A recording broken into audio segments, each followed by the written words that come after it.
Twitter right now. Share that show. Pod Awful, baby. We're doing it.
No drive behind it, to do it, right? Yeah. It was just well, you know what? Drunk and kind of dumb. Well, yeah. I mean, I guess he went on Jesse P.S.'s show earlier.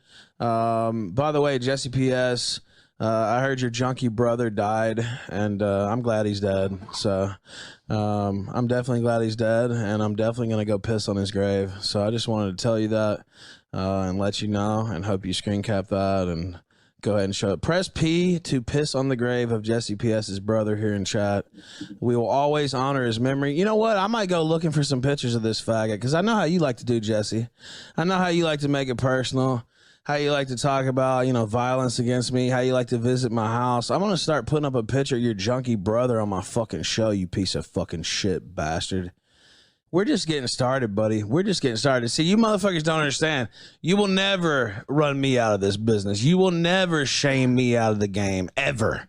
I will fucking die first. And I think the viewers here know that already.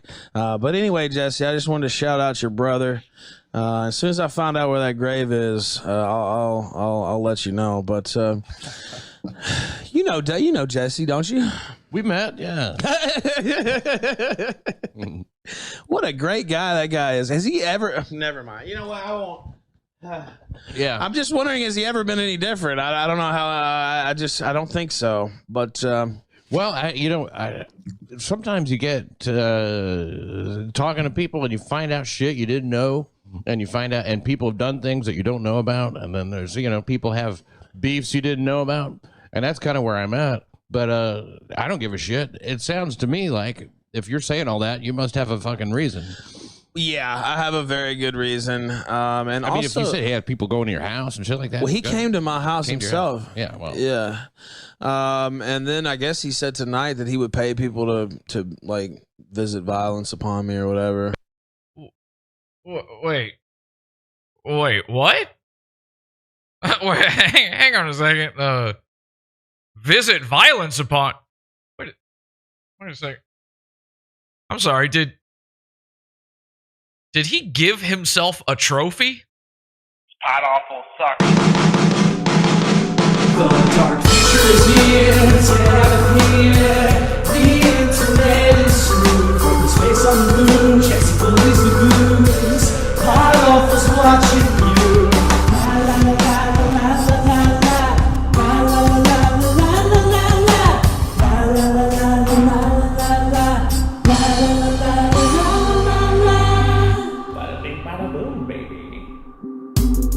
I got excited, Pod Awful, very baby. excited Get to see excited. all of this. Get excited, y'all. This is Pod Awful. How y'all doing?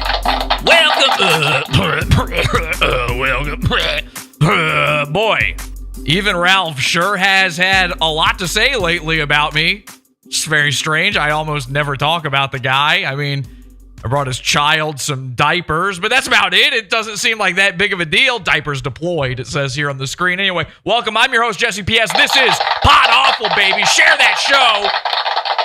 Because tonight, we don't just have the Killstream Kingpin Invitational. It's not just me talking into my headset microphone, planning this hours and hours after the fact, after another guy comes up with the exact same title. This isn't me just showing you the footage you've already seen. No. We had boots on the ground, and I'm excited. I hope you're excited too. I have autism. I can't help it. So I need everybody out there to realize, yeah, there are other streams happening tonight in like an hour, let's say. There's some copying going on, but nobody's got what I've got. It's impossible. It's impossible because I have everything that happened behind the scenes at the Killstream Kingpin Invitational from 3 different angles, okay? I mean, when I say I'm autistic, I really mean... Y'all some retards. I'm autistic, okay? We sent people in there, and I've got everything, and I'm going to go through every nitty-gritty little bit of detail. Honestly, it's going to be creepy. What we did isn't right to do to people. You're not supposed to do this. So we did secretly film these people. We did do some, honestly, funny ops, pretty straight ops, if you ask me. And I'm very excited. So share that show, Pod Awful. We're at awful.tube is the short link. You just give people that. They'll find it that way. I just got banned on Twitter, and I'm about to start showing this, but don't worry. We've got plenty of time, okay? I'm about to start showing it, but what happened on Twitter was this. Ethan Ralph said all that stuff about my brother who literally just passed away. And by the way, I saw somebody say, Jesse, didn't you do a stream about Ethan's mom? Yeah, where I said you shouldn't make fun of her, that I thought it was terrible. I could never imagine a tragedy so bad, and I couldn't believe that a certain goon who I try to avoid at this point, they're cyberbullying me to death, was making Ethan Ralph's mom's death all about him. Now listen, I was on Twitter and I saw all this stuff, and obviously I'm mad, and obviously I'm responding to it. He says he's going to go piss on my brother's grave. My brother isn't even in the ground yet, by the way. We just got those arrangements done, and I have to go all the way back home to make sure that happens. And I'm trying to hold it together the best I can during all of this. And I'll be honest, I said some things on Twitter that you can never be taken back. And one of them I did lash out to just some random guy. I lashed out a little too far. I had no idea that the second you hit send on a tweet that has the letter K, the letter Y, and what's that letter, kids? The letter S. You hit send on that, you're banned. That's it. 12 hours, you're banned. I think my 12 hours is up in like an hour or so. I don't even remember anymore. So I can't share the show. I can't respond to the avalanche of people talking about this right now. I can't do anything about it. I can't even say to Mr. Mediker, wait a second, what do you think you're doing? I can't do anything.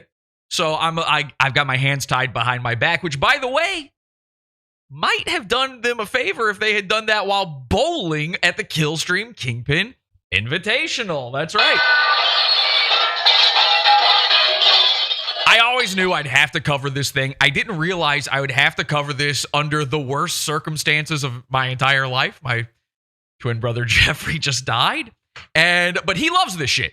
So I'm covering it anyway. We had too many goons under the same roof. I've edited together all of our behind the scenes footage, everything that's happened. I've seen speculation out there about what I did, what I didn't do, all this stuff. We're going to address all of that. I'm telling you, I've got shit that is crazy. I have stories, I have footage, I have things that are going to blow your mind, and we're going to start small and work our way up. I know you guys hate that. You just want everything now. You think I'm mad at the internet and I need to just show you the only thing I've got for the day. Hey, everybody, it's me, Josh. Here's the one video I've got. Time to talk about that and post corn emojis for an hour. Okay, I have to delete this now. Bye-bye. By the way, I'm stuck in the Ukraine. I don't even know. I don't know. He's a haunting little boy. There's something very peculiar happening with him. I always picture him to be 12.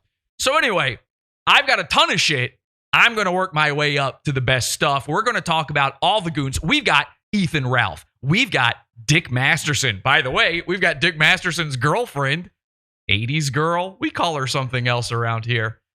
In fact, Kiwi Farms for a little while was calling her Hula Girl 86 as well, and that's because that is her cam whore name. She's a cam whore. So who else we got? Alex Stein, my friend Alex Stein, who was actually at the event, gave me a very nice message, sending me his condolences about my brother. We also have, I don't even remember, there were people on this bill that I didn't even know were supposed to be. There's Destiny. There's this guy, Harrison Schmidt. I think he's the guy. I think he's the fourth guy on the moon or something. I don't remember. He was on InfoWars. And who else was in there? Well, of course, Revenge of the Sis. I mean, everybody's wanting me to cover Revenge of the Sis again. Guys, they're in it. Don't worry. They're here. Unpause. It's happening. Don't worry about it. There were people showing up after the fact, after basically the event was done. I'm going to tell you this right now. This is the craziest part. One of the biggest names, technically the biggest e-celeb at this event, nobody knew who he was. Not a single person recognized him. Nobody was excited that he was there. He wasn't even listed. He wasn't billed as being there. And he's the only one there with over 1 million subscribers on YouTube. It's really insane. By the way, my thing says I have no data. Am I live? Is this live right now? I don't know why it says no data. That seems bad. Unpause. Let's see what they're saying in the chat room, by the way. We are live. It is a Monday. We're usually live on Sundays, 8 p.m. Eastern Time, podawful.tv. Again, we're doing this on Monday because I had to arrange to bury my brother, who Ethan Ralph says he's going to piss on now. Let's see what they're saying in the chat room. This is live. Live, they're saying. Ramsey? Yeah, Ramsey Paul. You won't believe the story with Ramsey Paul. Noted white nationalist Ramsey Paul showed up, and I think he might have regretted showing up. I'll show you the footage from that as well. Yep, we're live. Okay, everybody's saying we're live, and also Ramsey Paul. Everybody's excited about Ramsey Paul. So I was confused by this event. I didn't understand what a bowling event was. You go watch them bowl. Do you get to bowl with them? Apparently there was a tournament. None of it was televised. It's the old saying, the bowling tournament will not be televised. Instead, it opened with a debate that you could barely hear. Everyone was holding 2 microphones. It was a disaster from front to back, which is, of course, not the way that Ethan Ralph wipes his ass. So I'm sitting there going, what made him decide bowling? And then I realized something. He probably heard that if you get 3 strikes, you get a turkey. Thank you. He's a big fat guy. Anyway, I don't know what caused this, and I know people are sitting, well, you know, I have something big that I'm going to say for the end of this show, something that everybody has been wanting me to do. Something happened as the result of all of this, and everybody's been asking me, Jesse, do this. Jesse, will you just take that thing and do this? That's going to happen. Okay, I'll just say that. Anyway, we've got a whole mess of shit to show you. I don't even know where to begin, but I guess we have to start with diapers deployed. As you recall, Finger Guns himself, this guy, showed up to Ethan's house just to bring his child, his unborn child at the time, diapers. And, well, we did it again. Ethan's got some more diapers for whatever it is that popped out of that horse he rides. Let's take a look at this. This is the Killstream Kingpin Invitational. It's on his car. It's on his truck. Someone in chat said diapers deployed. Diapers deployed. Diapers deployed. Holy fuck. Chat, All right, there you go. There's another one for you. So he did get more diapers. And by the way, those weren't the only diapers showing up to this event. There's more diapers to come. There's even more than we even managed to get on video. I'm going to warn you about this, though. Not only was the Killstream event a disaster at almost every turn, so was our attempt to document it. The guys I sent in, they're not pros. I'll be honest. So I have salvaged the best bits. I've cut out all the fat. And think about this event. That's a lot of fat. It is mostly fat. I could have sworn the whole time I thought, like, what are they going to do? Just roll Ethan down the aisle? Is that the idea? When he was getting married, I thought that was certainly the way he was going to. He's not going to walk down the aisle, right? It's going to be Indiana Jones style. I thought maybe Mersh would get his bald head plucked and thrown down there. I don't know. I'm not sure what was supposed to happen there. Pot awful one. Oh, that's right. Pot awful one. So I've got more for you here, okay? Now, this event, again, it's goon-packed. It is chock full of goons. The goon alarm is going off. Let's take a look at this. Now, this is, again, we're starting off slow here. My guys are so stupid. They are so wildly, violently autistic. I have autism. I can't help it. That they actually just started drinking and bowling. Instead, they refuse. We were screaming at them.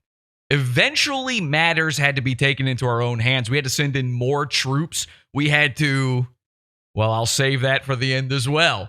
But things had to be done. You know, with these events, I can't just show up as me. I'm 6'7", 258 pounds, completely unstoppable. They're going to notice. So I send in these two guys, but they just decide to have a good time. Now, lucky us, though, the only lane available for them to bowl on was this one right here at the front where you can see everything. And the two guys next to them are very interesting. They introduced themselves in an extremely interesting way. Now, this guy right here, and I'm pausing here for a reason. This guy right here, he's a little bit of a manlet. I don't know his name. We're going to call him Pink Shirt. Pink Shirt, you probably saw in the stream a few times. He got very drunk and very excited, if you know what I mean. And I believe Pink Shirt right now is actually putting on a display for our guy in the field, Lenny. Now, Lenny is there with another member of the Pod Awful cult. They're both bowling together, and they've been talking to this dude and another guy. And this dude is spreading open his asshole for Lenny. And I know this sounds like I'm just exaggerating for content. I'm not. We're going to see a lot more of this guy, and it's about to get very interesting. He's with another dude. It's this guy right over here who's hitting on our other friend, Jeremy. Okay, now that is where that part ends. Let me just tell you what these guys told our friends they are. They introduced themselves, mostly Pink Shirt, introduced himself as friends of Dick Masterson. Now, let me be clear. Not fans of Dick Masterson, not they kind of know him. They are saying they are his friends, and they got brought along by Dick. This is their claim. If that is not true, there's nothing I can do for you about that. They told us this. This is the words, this is verbatim, okay? Now, this is the interesting thing. If you watched Ethan show up to the Blaze Studios and confront Elijah Schaefer, what's the guy's name? Elijah? I thought he was a lady. So Elijah Schaefer, if you saw that happen, I actually made a note of this. I said, why does Elijah, he drove up in a car and there's a guy in his passenger seat and he's diminutive. He had a pet. He had a gay pet slave man. Boy, really. It's not pedophilic what I'm trying to describe here. I don't know what I'm trying to describe. I didn't know this existed. Apparently, these famous E-celeb Hollywood types, Dick Masterson, Elijah Schaefer, these guys on this side of the internet, whatever this is, they keep a little thing, a little guy. They have a little guy. I don't know what to call it. It's just a gay pet slave. And Elijah was so scared of Ethan Ralph, he ran off and left his slave behind. And the slave had to catch up, and you could hear him. I think it was a little ethnic or something. He was like, please, hello. Please, oh, please, hello. And you can see him run up. And I think he was wearing a pink shirt too. I don't think it was the same guy though. Anyway, Dick brought his own Elijah-style pet slave. That's the point of this story. Now, I don't know how to describe it other than he is Dick's boyfriend. So we're going to refer to him also, and not only Pink Shirt, as Dick's boyfriend, because I think he is Dick's boyfriend.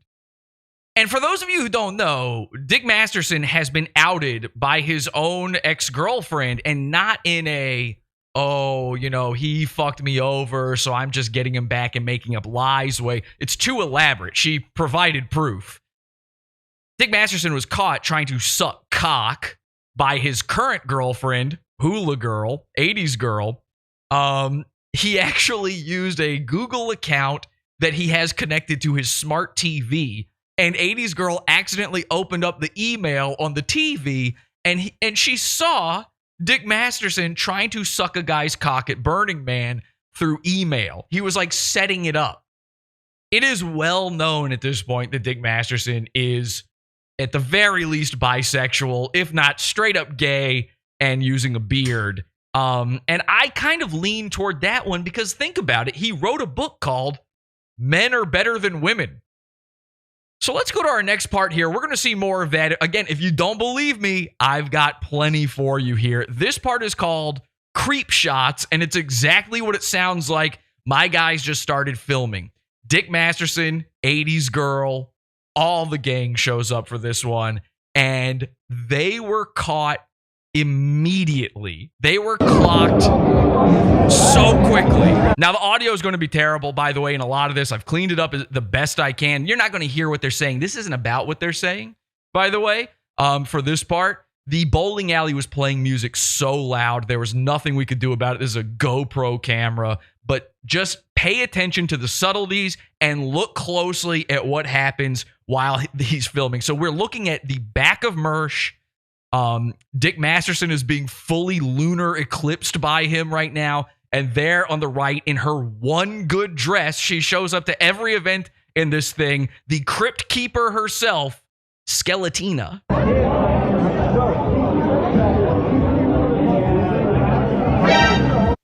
Okay, so there you go. Clocked. The first person at this entire event to clock a pod-awful cult member is 80s Girl, and why wouldn't it be? Nobody has more to fear than her. Now, why? Why does nobody have more to fear than her? Well, probably because she is a teacher, she works at a school, and her husband is well known online for potentially being a pedophile. So she's noticing it, and she's literally doing a little spin around motion to Mersh with her hand, trying to clue him in to take a look. And here's the funny thing. If you saw, our guys actually showed up on the live stream a few times as well. You can see them, and they're both wearing pod-awful t-shirts. In fact, one of them is wearing this shirt right here, the Dark Future t-shirt, which you can get, by the way, right now at podawful.shop. Podawful.shop, if you'd like to support the show, $25. Get yourself this. I think it's 25, somewhere around there. It's really cheap. Listen, one of them was wearing this exact shirt. Mersh owns this shirt. Mersh bought this shirt. I've shown it to you on the show before. If anyone should recognize this shirt, if anyone should be able to spot a pod-awful spy, it's Mersh. Unfortunately, the strabismus was overacting on this evening. Everybody, think about it. Everyone's taking photos of him. He's trying to hide the crossed eyes. And every time he does that, he's got to turn his head. He's got to try to find a way to angle himself so you don't know that he's cross-eyed. Oh no, oh no, oh no. So unfortunately, Mersh's eyes were out of order, much like probably the bathrooms of this place as well. And actually, speaking of the bathroom, hang on a second. I just got to show you, just to give you an idea of the type of business that we're dealing with here. Let me see if I can find this in my messages from one of my men on the ground there. Yes, here it is. Perfect. This is what's hanging up in the bathroom at this bowling alley. This is 100% real. Let's take a look. It says, please do not throw or spit. Sorry, please do not throw spit. What am I thinking? Please do not spit or throw tobacco products into the urinals. Thank you, management. And remember, if someone makes a sign, it means there is a reason to make the sign. So this is a really classy joint. it's a smoking venue, but come on. I mean, in a civilized society, you would not need that sign. So anyway, first person to spot us is 80s Girl. But don't worry, everyone eventually notices. Take a look. I don't know if you can hear this, but they're playing the BoJack Horseman theme song, which is the theme song that Ethan Ralph thinks belongs to him and also is the favorite show of Dick Masterson. Ethan forced the venue to play BoJack Horseman. I mean, that's very embarrassing. You don't want to go out into the real world and hear stuff like that.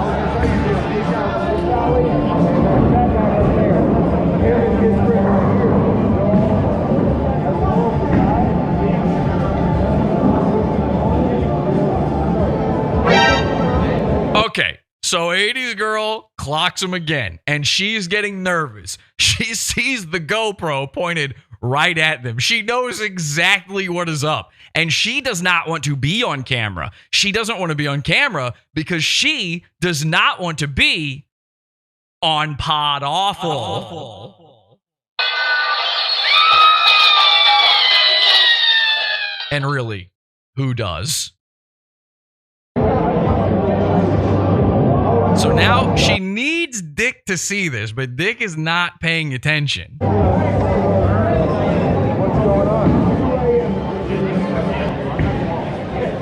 Okay, now look at this. The guy who introduced himself as Dick Masterson's boyfriend walks up.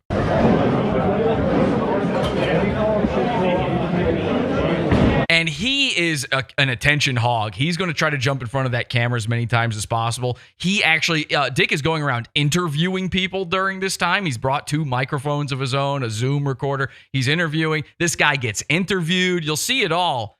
He's finally worked up the courage at this point to ask his boyfriend if it's okay if he and his other boyfriend, apparently, I guess the way a gay guy's relationship works is you get to have a pet slave, and the pet slave gets to have his own more Mexican pet slave because they're all going to take a photo together, and back to the cuck truck with 80s Girl, she's got to take the photo. So here we go. We've got master, slave, and slave's slave. That's his man servant there.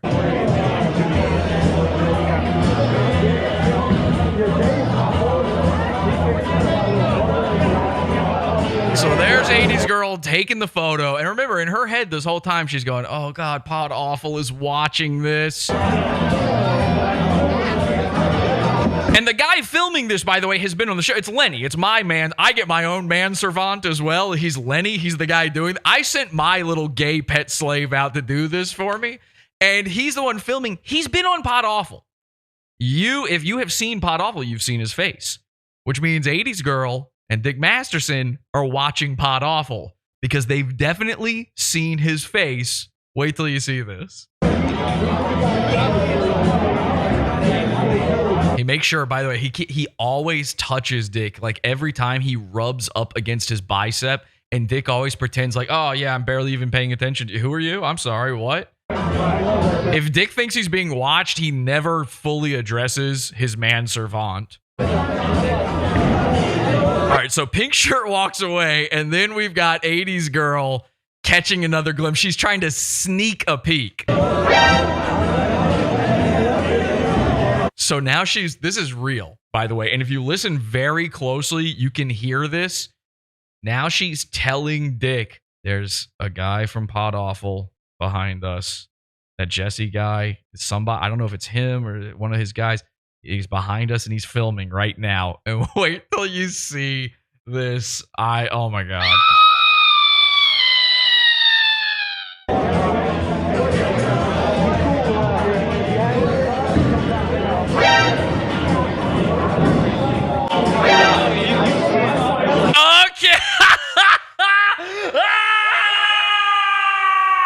I got excited, very excited to see all of this. They're cyberbullying me to death.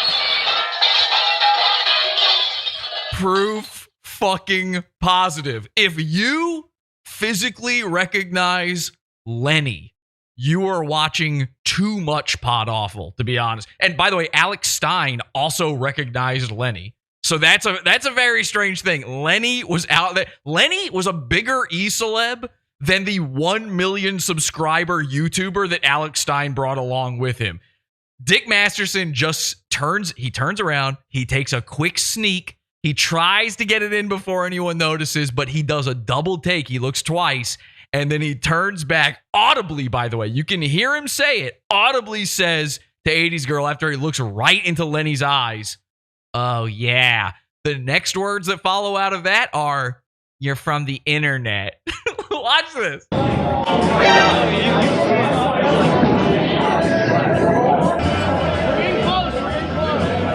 Okay, and there we get our first cameo from the man of the hour himself, Ethan Ralph. All right, so there we go. Now it's time to talk about what some of the goals of this whole thing were. And I'm not talking about strikes and spares, although there were plenty of spare tires, obviously. My hope, and by the way, I am shocked that there wasn't at least one guy using bumpers at this thing. You really think, with guys like this, and I am talking... Y'all some retards. You would think one of them might have just gone, "I'm sorry, I've never played this without the bump. I didn't even know the gutter was a thing." Did you ever go bowl? Like, you ever do that thing where you're in your late teens, early 20s, usually late teens, and all your friends go, "I don't know, you want to do something gay, like go bowling?" Which is something Ethan Ralph did in his late 30s. You want to do something gay and go bowling? And everybody's kind of like, "Yeah, we'll ironically go bowl." And then you accidentally discover the most embarrassing secret about one of your friends, that he didn't know that there was a version of bowling without bumpers. Is this a universal thing? I feel like this has happened to me. I'm not the bumpers guy. I actually bowled in a league as a child. That is not a lie. I actually did. And then I stopped bowling. So, difference between me and Ethan Ralph? Well, about 5 million pounds. But also, I stopped bowling when I became an adult man. When I became a married man with children. It seemed like maybe the bowling was done. Now, you can go bowl, but this event seems a little strange to me. Anyway, I feel like multiple times we went out with friends and they're like, "Where's the things that stop the ball from... How come my ball keeps going in that thing there?" They didn't even know what to call it. They'd never heard of a gutter before. All right, so this part's called finger guns. Our intention here, Lenny's hope, beyond hope, was to get pictures with every goon possible while doing finger guns directly in their face. Obviously, Ethan Ralph is very, very scared of what happens when I pull my trigger. And so we just wanted to send somebody in and see if anyone even notices. The Pod Awful t-shirt, the finger gun directly in their face. And then we thought we would come... I honestly didn't think we'd get this much show out of it. I thought we would just come on stream and I go, "Haha, look at a photograph we got. Look at this photo." So I was very shocked to see that we actually got fucking less than that. Now, we got a lot more other content, but as far as finger guns goes, this was a spectacular failure on Lenny's part. I really should replace my manservant with his manservant, Jeremy. I just realized I sent in 2 manservants myself. Uh-oh. Anyway, so I believe Lenny got a couple of finger guns in. He got some important ones, but unfortunately he failed at the big one. Sort of. Ethan Ralph obviously is the #1 target for a finger gun. He started small, though. Lenny started small. He started with Chaggit, the internet's Chaggit, who, by the way, was openly invited to this event and treated like a normal human being, despite being well known for being an open pedophile. Very strange. 13-18, which I believe was also the scores of some of the tournament goers. So here's Lenny. And yes, we all understand Lenny looks like this. That's not the point. He's wearing the Buddy's famous Pod Awful t-shirt. That's a more obscure one. Lenny was trying to get away with this. Just rolling. It's a limited edition shirt. And by the way, we've got guns on display from all angles during this whole video. So there's there's Chaggett getting finger gunned. Pretty good. Pew, pew, pew. Give him some pew, pew, pews in chat for this one. I mean, it's something. It's something. We got some big ones toward the end of the show, though. Now, Chaggett is so desperate. He wants people to like him. He's literally wearing a t-shirt that tries to get you to follow his Telegram. He got maced this night to try to get followers. It's sad. Listen to what he says to Lenny immediately after the photo was taken. Can you send that to me, or is that? Can you send that to me? And Lenny's like, I don't ever want to contact you again. I already regret taking the photo. We're getting pew pew pews in chat. No. Yeah. Can you do it right now, or you have to do it later? Can you do it right now? You have to do it later. And Lenny's coming up with excuses like, there's like a thing, is a Bluetooth. Have any like connection to this thing to my phone and all that kind of shit. But yeah. Okay, so that's just again, we're starting very small here. This is simple stuff, okay? Now, this is one that I originally wasn't going to include in the show. Pat Dixon is a comedian who, by the way, fucking bombed at this event. Now, there was no possible way of winning. There was no possible way of making the crowd like you. You couldn't ever kill at the Kill Stream event. And that's all these comedians care about. And Pat Dixon, he actually went beyond bombing. It was actually very embarrassing, and I bit my tongue on it until now because I was going to let him slide, and I shouldn't do that. My job is to make fun. I shouldn't have done it. But the reality is Pat Dixon lost it. People were heckling him. There were 3 people left when Pat Dixon went on stage, and I think 2 of them were heckling him. And at a certain point, he started screaming obscenity. Fuck you! Stop! Shut up! Shut the fuck up! He's yelling at them. Now, you can see all this on stream. I don't have to play this for you. I'm not Mr. Medicare. I'm not just going to play you the stuff you can already see. So, I believe Pat was a little bit too accepting of what Ethan Ralph had to say at the beginning of the show there. That was Pat Dixon sitting there. I thought I was sort of friends with Pat Dixon. I've been on his show a few times at the Compound Studios. By the way, Anthony Cumia, also a pedophile. A lot of pedos connected to these guys. It's very strange. I don't know. I'm not saying anything about Pat Dixon. I am saying this, though. Pat was way too quick to try to justify it. And I get it. I get that Ethan Ralph is now his boss. He's got a show on Ethan Ralph's network. It's a network of, by the way, Ethan Ralph and Pat Dixon. I seem to remember a network that was set up similarly to that one time. It involved Maddox. It didn't go well.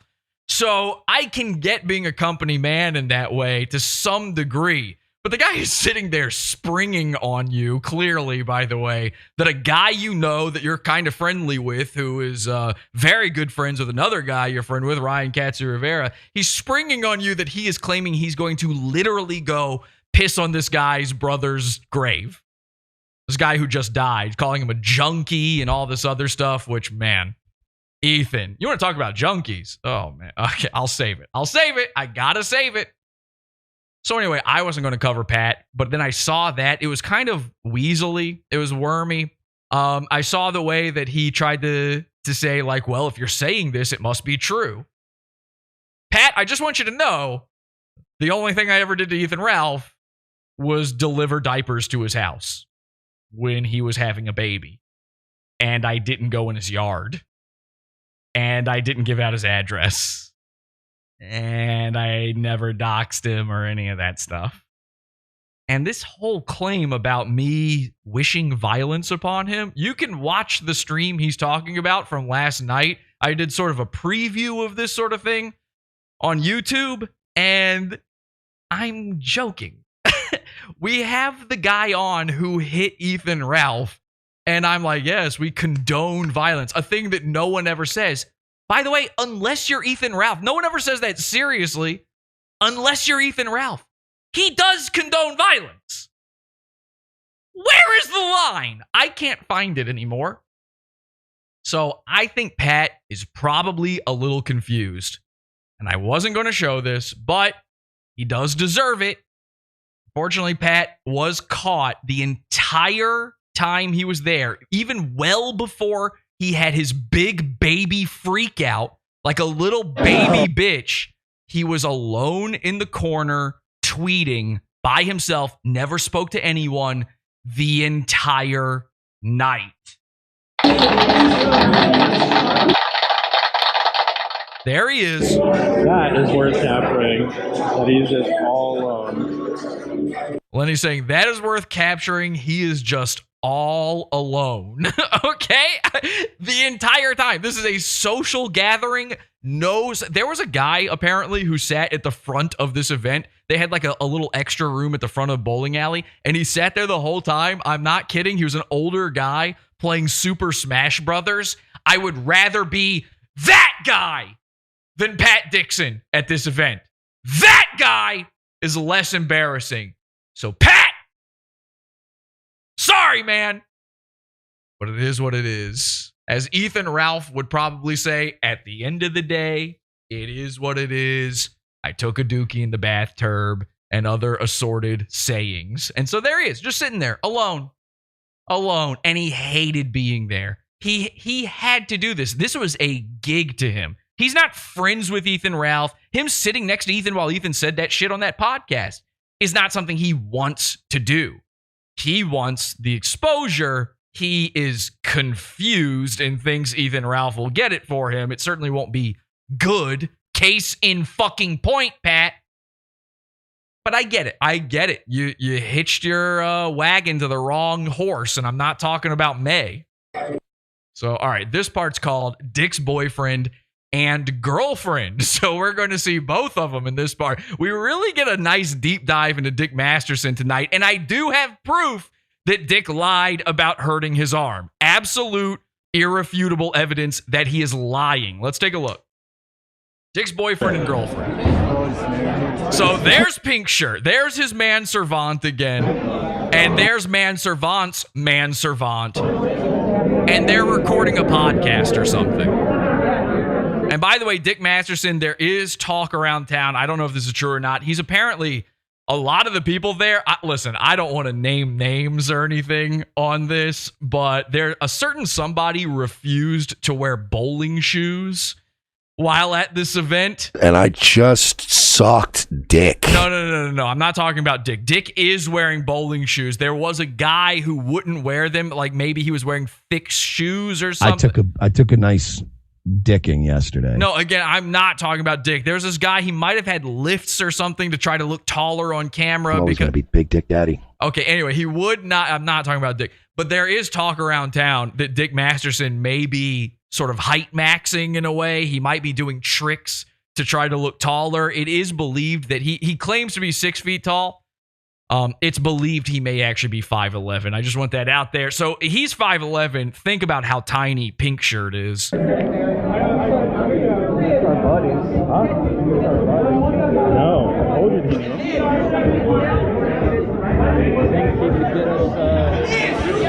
Okay, now do you see how much Pink Shirt keeps touching him? Dick has no issue with these touches. It gets crazier.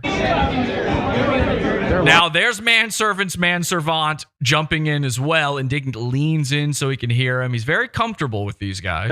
With Dick like recording. And again, they introduce themselves as the boyfriends. Lenny's saying Dick is recording them. They're recording a podcast right now.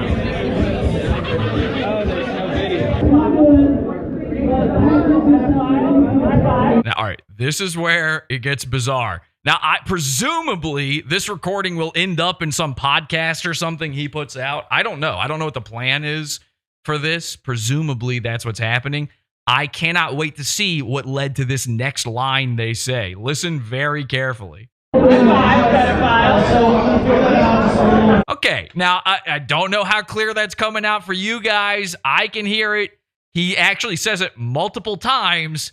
He looks at the guy, his manservants, and he says, "High five, pedophiles." And again, there is literally a known pedophile standing 2 feet away from him. Chaggett is just on the other side. Okay, well, this is your cuties guy. Anyway, I saw somebody in the chat said, "Too bad Jesse is so unlikable." That might be true. But I can say this, I'm not high-fiving pedophiles. We're going to start the show. Right. We've got a new goal. Okay, now this is actually funny. So I showed you the guy tapping his shoulder again. And Dick is very uncomfortable because people are starting to notice. And Dick turns around and he sees Lenny and Jeremy standing there. And now he knows that whole gay interaction and him talking about pedophiles, he can't delete that recording because we've got it now. So he turns around and seated just off camera in the corner there is Hula Girl. And he turns around to her and he's embarrassed. He doesn't know what to do. He knows he's on camera and he does this little reaction. Take a look at this. He's like, ooh, he kind of shakes it off like, ooh, like, yeah, well, boy, those guys. Am I right? It's not me. It's those guys. Anyway, I'm straight. Do you want to pretend to be my girlfriend again? So watch this move. This is insane. I've never seen someone try to beard harder than Dick Masterson in this moment. He knows he's caught. It was a mistake. The thing is, when a guy does stuff that like Dick Masterson does, when he gets up to his proclivities, when he's behind closed doors, all he can think about is, I wish I could just do this in public. That's how they get off. They want you to know. So he is now regretting that decision. He regrets bringing his man slaves with him. So, I'm not sure. Okay, so it's very quiet, but you can hear him say, "Can I sit there?" Watch what he makes his girlfriend supposedly do. He forces her to stand up. By the way, we're in full-on Gunto vision right now. Thank you, Lenny. He forces her to stand up. Now, there's another chair just a foot away. There's a chair right over behind Lenny. That was a mistake to close. He gets his microphones together and he forces her to sit on his lap. Hot Awful makes me do that. Okay, now, if this doesn't scream a case of the not gays, I don't know what does. Listen, would I have my wife sit on my lap occasionally? Of course. If there was no other seating, for sure. There is other seating. You were just discussing pedophilia with your friends who introduced themselves as being with you. That's how they described it. They came with you. Ramsey Paul happens later. Folks, we're going in alphabetical order. Okay, so she's sitting there for a while. He's holding her down. His hand is like gripping into the tiny bit of flesh left on her skeletina thigh. And he is forcing her to stay there. And she is bored out of her mind. At this point, this is a complete relationship of convenience. Dick tries to throw in a, look, we're together, laugh. He just points at nothing. He just randomly points and goes, and then she pretends to see it. And now that guy, it's like a cut happens. A guy walks by and they're back to not even knowing each other anymore. Look, she's looking over her shoulder like, and again, she knows the guy standing 1 foot away from her is recording them. She's wildly uncomfortable. So it's time to Pat Dixon herself out of this. It's time to stare at her phone and pretend she's not in this hellish relationship where all of her eggs have completely dried and Stefan Molyneux is somewhere letting out a single teardrop. Why would you have a big view screen? Now this is hard to see. The guy who is walking across frame, by the way, is our new friend Dylan, who elbowed Ethan Ralph. That's him. And by the way, he claimed to us that he went up to Dick at some point and said he's going to fuck his girlfriend, and Dick allowed that to happen. He went right up and said, hey, if you're not careful, I'm a fucker. And Dick's like, hey, man, come on, please, don't. So he walks by, and it's hard to notice, Dick pushes 80s girl off of him. He says, hula girl, get up. And by the way, the reason she wears this dress is it just covers her hula girl tattoo. It's like there's a little opening on the back of it. And if it were an inch to the right or left, I can't remember which side, you could see the tattoo. This lets her show the maximum amount of skin without revealing her cam whore days. And now, look at that. That was very subtle. So this guy, Dylan, he's there to troll. Remember that. And he pretends to accidentally bump into Dick. He's doing a power move here, okay? This is Sigma male stuff. Boom! He hits him.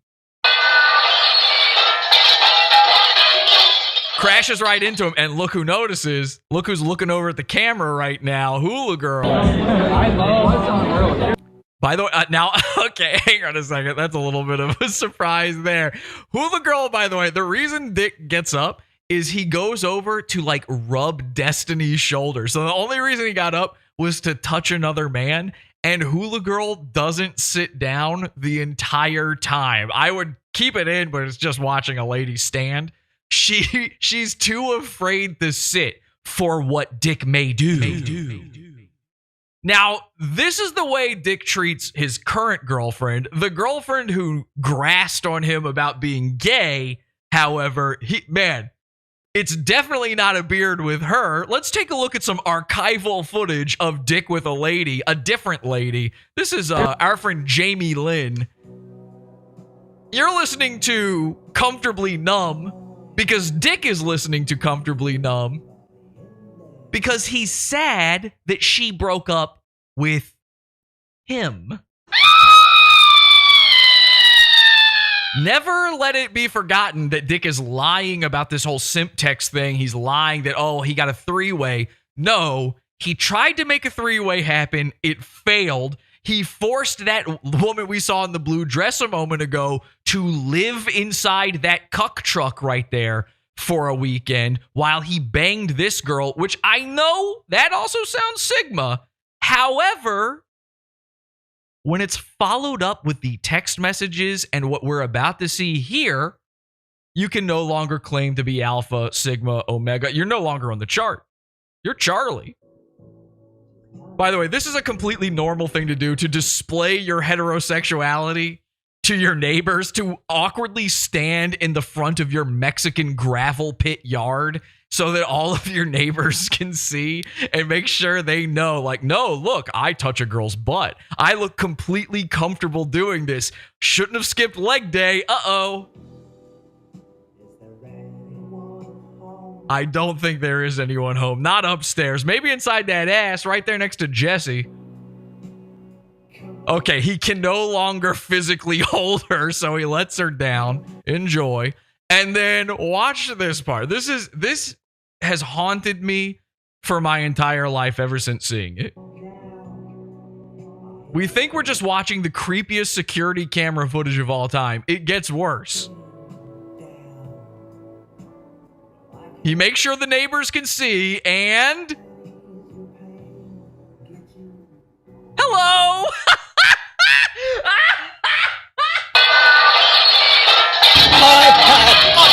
I can't help it!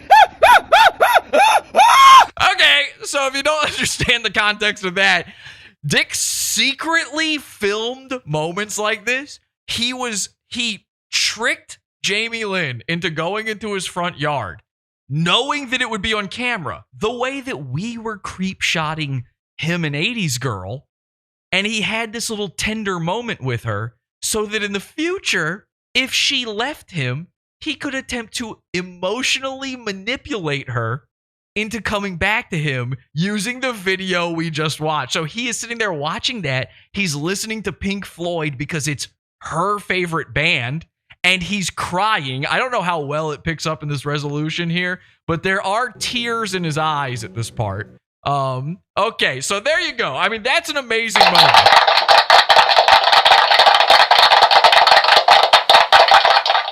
Let's head on over to Diapers Deployed, Mission Bravo, and introduce you to the man who came in to try to save it all.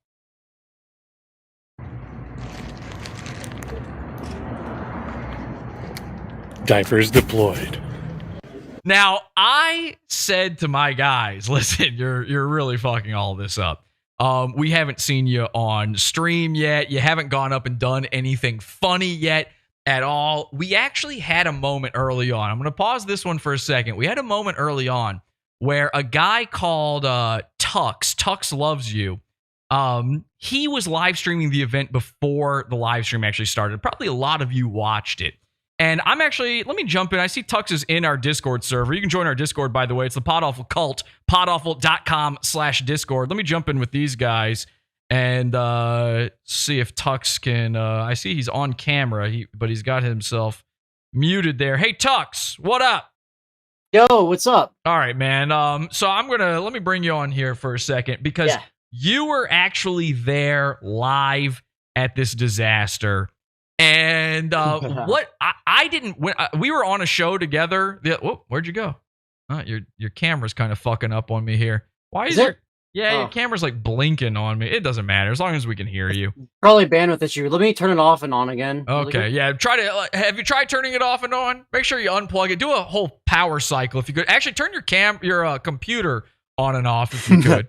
All right. So I'll admit I didn't know who you were when we were on that show, and I didn't know you were the guy that I was literally watching earlier that night or any of that. Yeah. So for those of you out there who are like me, you don't know, Tux is the dude making the Super Guntio 64 thing. That's right.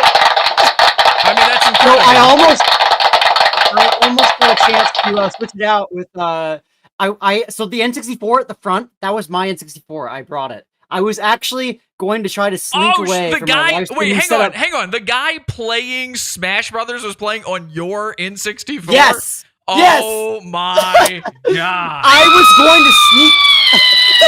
That's pretty great. I was going to sneak in and switch the cartridge out with my EverDrive that has Super Gunt 64 on it. I didn't get a chance. I briefly put in Super Gunt 64 and showed the security guards as I was getting kicked out, but I didn't get a chance.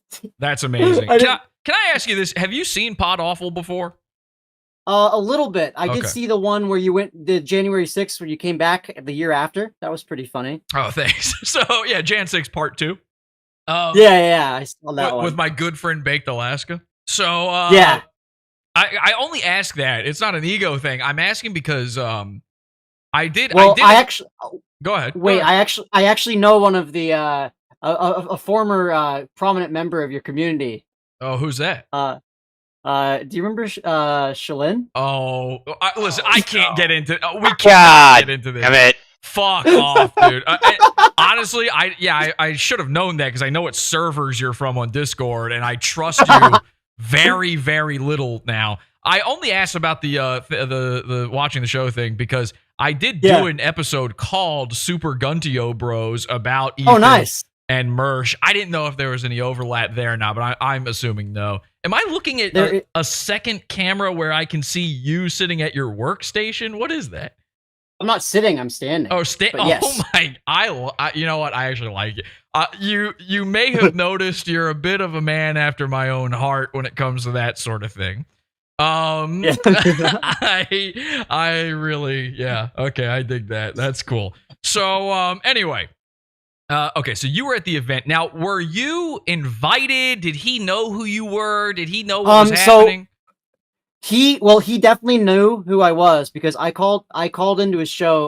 Well, first of all, I mean, Medicare covered the game, and also like some other people picked up the game. Like he definitely knew who I was. He knew about my game. But he forgot that I was in his Discord server. I called like a couple months ago, or like a month or so ago. I called in. I said, "Hey, Ralph, buddy, you heard about the game I'm working on?" So I called into the kill stream, and he pretended he played it off. You know, like, "Oh no, I don't know what you're talking about." So then he immediately kicks me off. So what? But was he allowing you to live stream? Like he was okay with it, and then what happened? Flamenco picked it up, and I also a bunch of people started watching it, and of course he knows Tux Loves You, but I came as Michael, my alter ego Michael, that day. Okay. And Michael was just a nice guy. He was gonna help record. So I was like, Michael emailed him right, and was like, hey, I got a bunch of nice camera gear. If you want, I can share all my footage. And I was actually totally gonna do this. I was gonna share all my footage with him. Right. Like that was actually gonna happen. It wasn't it wasn't your intention for Flamenco to take your stream. I mean, Yeah, I definitely, I know, but I knew that the stream would get a lot of traction because, like, obviously, like, I'm the first guy in there with the live stream. So right, yeah, you're right. And you had, just like this weird setup you've got here, you had, it seemed like you had a camera on you. You had like a remote control camera up high. Did you have it on a pole, a tripod? It was so there was a bar. There was like bars that were like around the main bar area. Right. So I had it up on the table and I had it on a tripod. And it was like way up tall. It was like sweet. I got it like the perfect angle up there. Yeah, so it was great for the 54 minutes you were allowed to do this.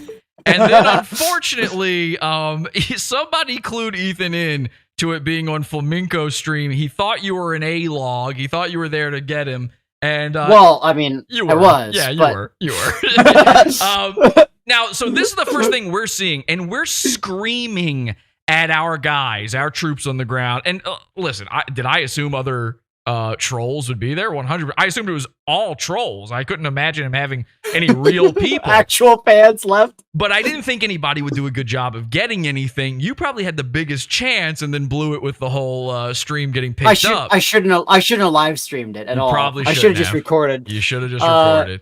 I would have probably been able to stay if I had just recorded. So we're trying to direct our guys on what to do, and they're getting drunk. They're playing. They're just bowling. They're refusing to listen. And we're watching your stream, and we're like, wait a second, go and get on this stream and open up there. At the time, they're wearing button-up shirts, and they're going to reveal the pod awful shirts under them. So as you can see here in this footage, we've got, there they are. Here they are walking in. This is straight from your stream. We're like, go to the trophy. Stand in front of the trophy. It's on camera right now. And just open up the shirts. And so we're like in their ears directing them where to go. Yeah, I was so like hyper focused in on like, just making sure my gear was set up. I was not noticing anything besides like I would occasionally like try to talk to Chagget because it's Chagget. I want to point out, by the way, that the pink shirt manservant is here on this camera too. If a camera is on, he is in front of it. This I don't is he famous? Is he do something? Is he a guy? Because I'm missing something here. I don't know what's going on with it. So that what's funny, that table, at first Dick Masterson was setting up that table, but then when he saw that I was getting my camera all set, he was like, oh, never mind, and he like gets up and moves further away. All right, so we've got some Bigfoot style footage of my guys walking in front of the trophy here. You can actually you can see their Sasquatchian teats flopping in the wind as they go, and we're screaming.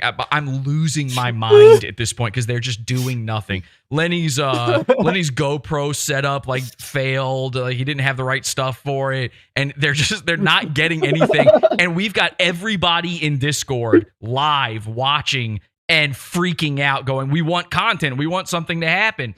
And so I'm screaming, "Get the shirt open! Get the shirt open! Get Ethan Ralph!" There he is, by the way. Ethan now Sasquatch walks by. And we're going, oh my God. Now, of course, we're on a delay. So we're seeing this like 2 minutes after, and we're going, put your finger gun up to his head. You're on stream, put your finger guns up. Open up your shirt. And they're just not doing anything. And now this guy's some context. All right, I was looking here's at the official camera angle. I did not know that this guy's camera was looking at me where I was. I was looking at it from the official angle. Yeah, there was no other stream at this time. What's going on. At this point, there was no one else streaming. I'm there in person. How do I know where the stream is or isn't? Because we're telling you. We were telling you where it was. And I'm at the trophy, and I'm looking at the only camera that I can see. There's literally a guy who is on the line with us right now who had a fucking laptop, giant DSLR. Laptop, I mean, he had on a tripod. He probably had more. Looking for him. Shotgun mic, a big shotgun mic. He had more equipment than Ethan.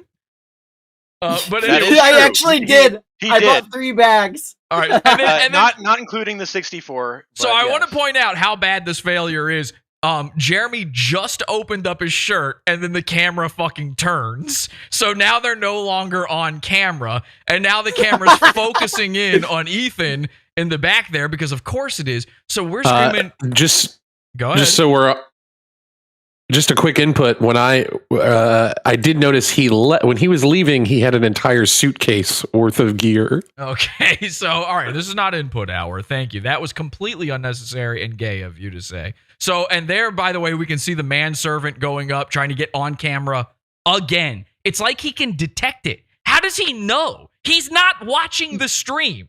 How is he on camera at all times? And then our guys are fucking standing there like dopes in front of the trophy, just trying to figure out their buttons. I mean, seriously. I have autism. I can't help it.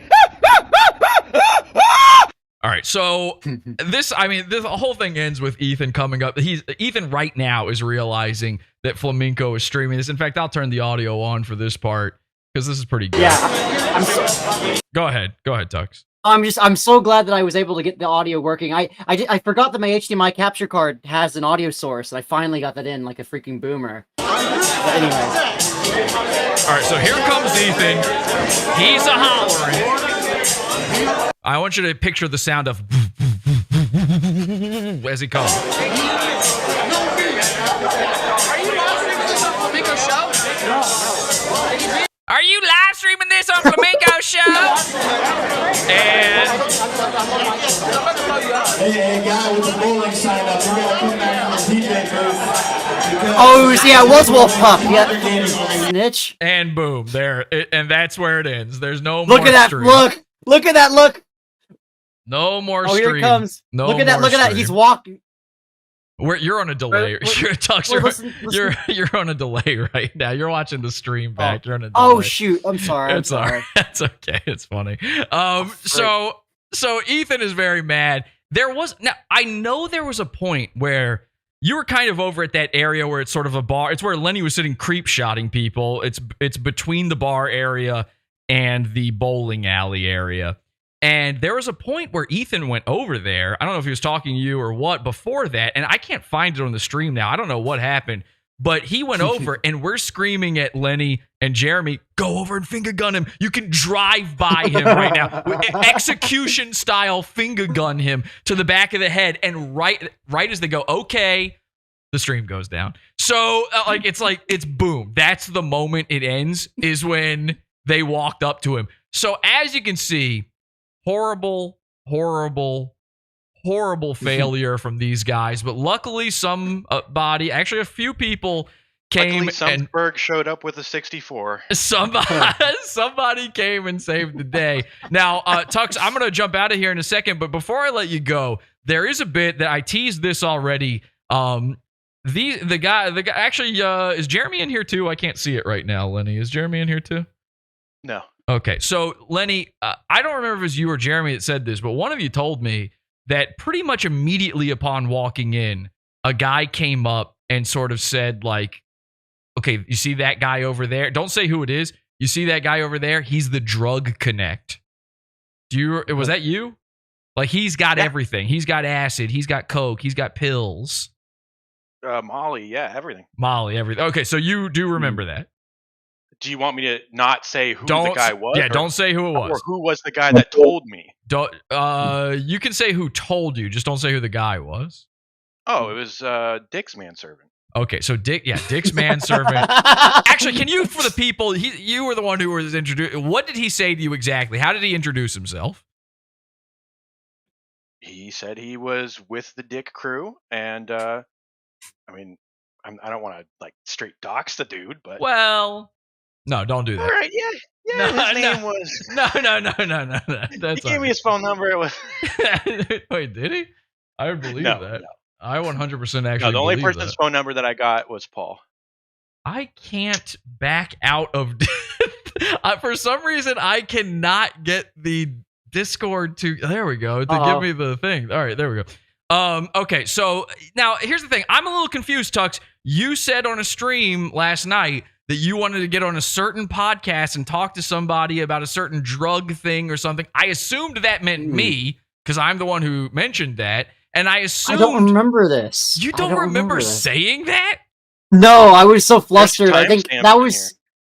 You said that last night. All right. Well, anyway, I thought I'd get your opinion on that, but that's enough. Thank you, Tux, for joining us here. And we appreciate all your autism as we do anyone's autism here at Pod Awful. Thank you guys. All right, so let's get back into it here. Sorry for that distraction, but I need you. Oh, my Twitter account is fully restored right now. I need you guys to fully appreciate how bad it got before you can see how good it got. All right. There is something going on here at this event, and many people saw it and many people heard about it, but they weren't quite sure what the deal was with it. I'm the only person in the know. I'll explain it to you. Let's take a look. I keep seeing these Popeye bags, and I'm hoping it's going to be fried chicken. That's what I was hoping. Okay, so here's a black guy talking about fried chicken. Now, nothing surprising there. The person filming this is our new guy on the inside. He came to save the day. He saw what Lenny and Jeremy were doing, and he said, something funny has got to happen. The funniest thing at this point that had happened is that guy who walked up to Ethan in the middle of the show and went, hi, I'm sorry, can you tell me where the bathroom is? Which, by the way, shout out to that guy. I would love for you to be my new manservant. He was the first guy kicked out. That's the funniest thing. He's basically saying that Ethan is stuck in the bathroom. Help, I'm stuck in the bathroom. I loved that bit. It was so fucking funny. So Paul's like, we got to do something. We got to make something happen.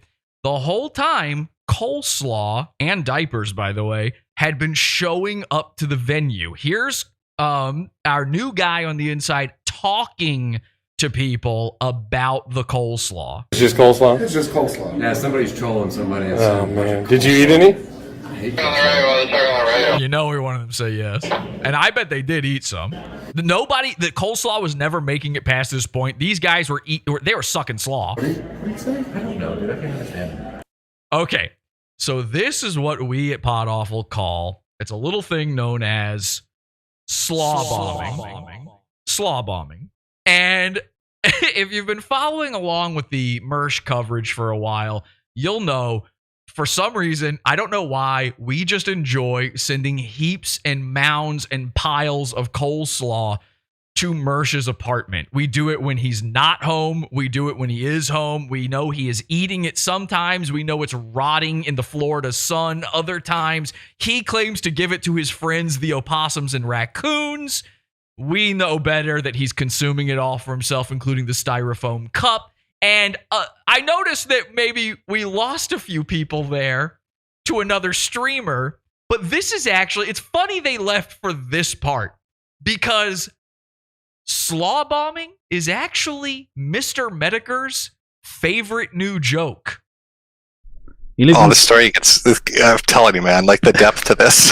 Yeah, it's a shithole neighborhood, horrible neighborhood. Jesse sends seafood and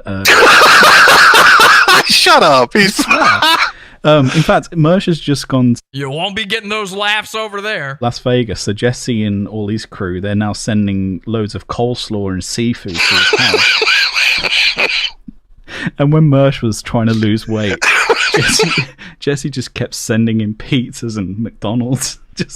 He can't not eat it. So Mr. Mediker tweeted out during the event saying someone asking Ralph about diaper deliveries and coleslaw, Ralph throwing him out. Mr. Mediker knows I'm the diaper guy. Jim knows I'm the coleslaw guy. But there's some reason I'm in full-on Voldemort status when it comes to this guy. Is it because me and my best friend Matt Jarbo tricked him one time? Is it because he wants to do the exact same streams I'm doing with less content at the same times I'm doing them? I don't know. There's a lot of conspiracies out there about why Mr. Mediker is so fearful of me. Listen, it does not have to be that situation. I have no desire to come to a dying man's home unless it's to give... Actually, I could send my manservant there to give you palliative care if you like. But no, seriously, I don't know what it is. I really can't put my finger... Copying! I mean, hey, it's the Bully Squad, and it sure is a bright future. Copying! Anyway, I don't know what it is, but it's Mr. Mediker's favorite joke, and everyone who just left is going to miss out on the thing that's made him laugh harder than anything else in the past 5 years. So there's the context. Some of you saw Actually, you didn't see. You heard someone ask Ethan a question about coleslaw.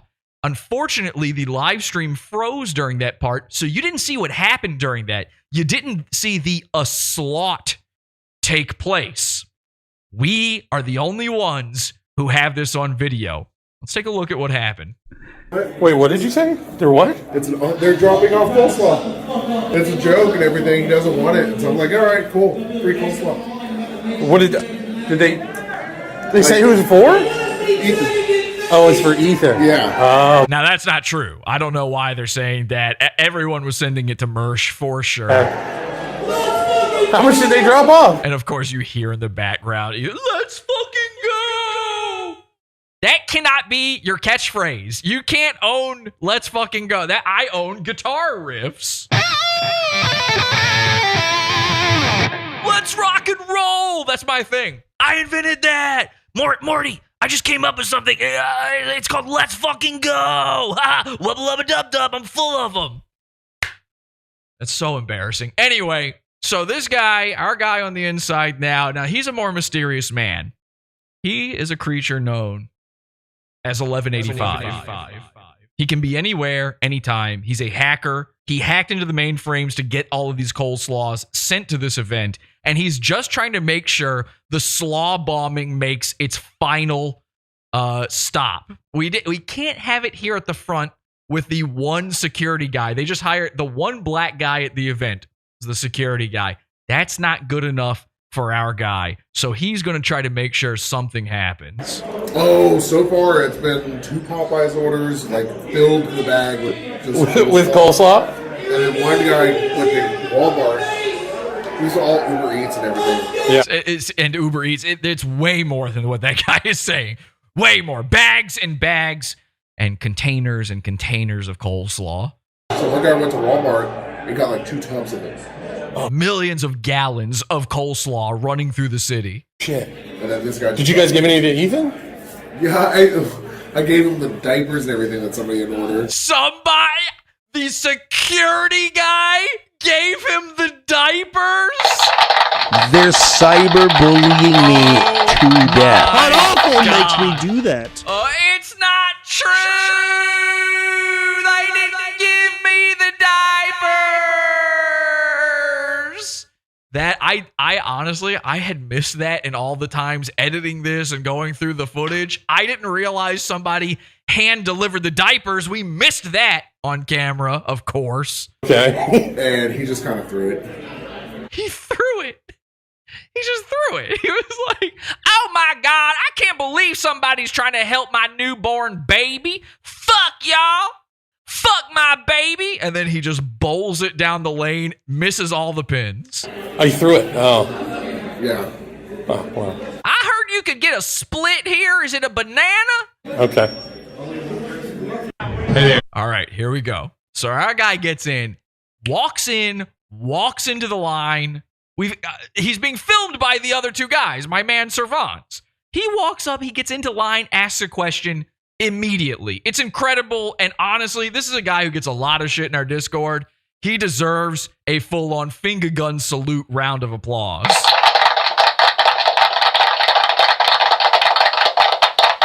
At the time of this happening during the live stream, this was the talk of the stream.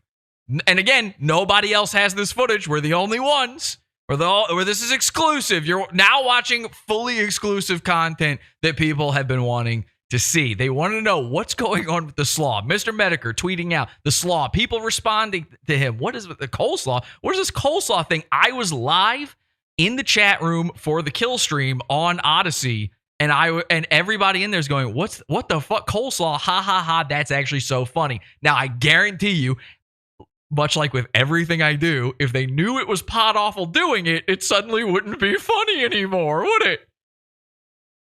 So many things you people have laughed at in the past are completely my doing, and you had no clue. And the second you found out, you would try to act so cool. You try to act too cool for school. You go back to your Kiwi Farms or to your Reddits or whatever, and you go, actually, I never thought that was good. It's pathetic. I'm just trying to have fun here. I'm not on anyone's side. I'm trying to entertain. You're welcome to be, please, without further ado, be entertained.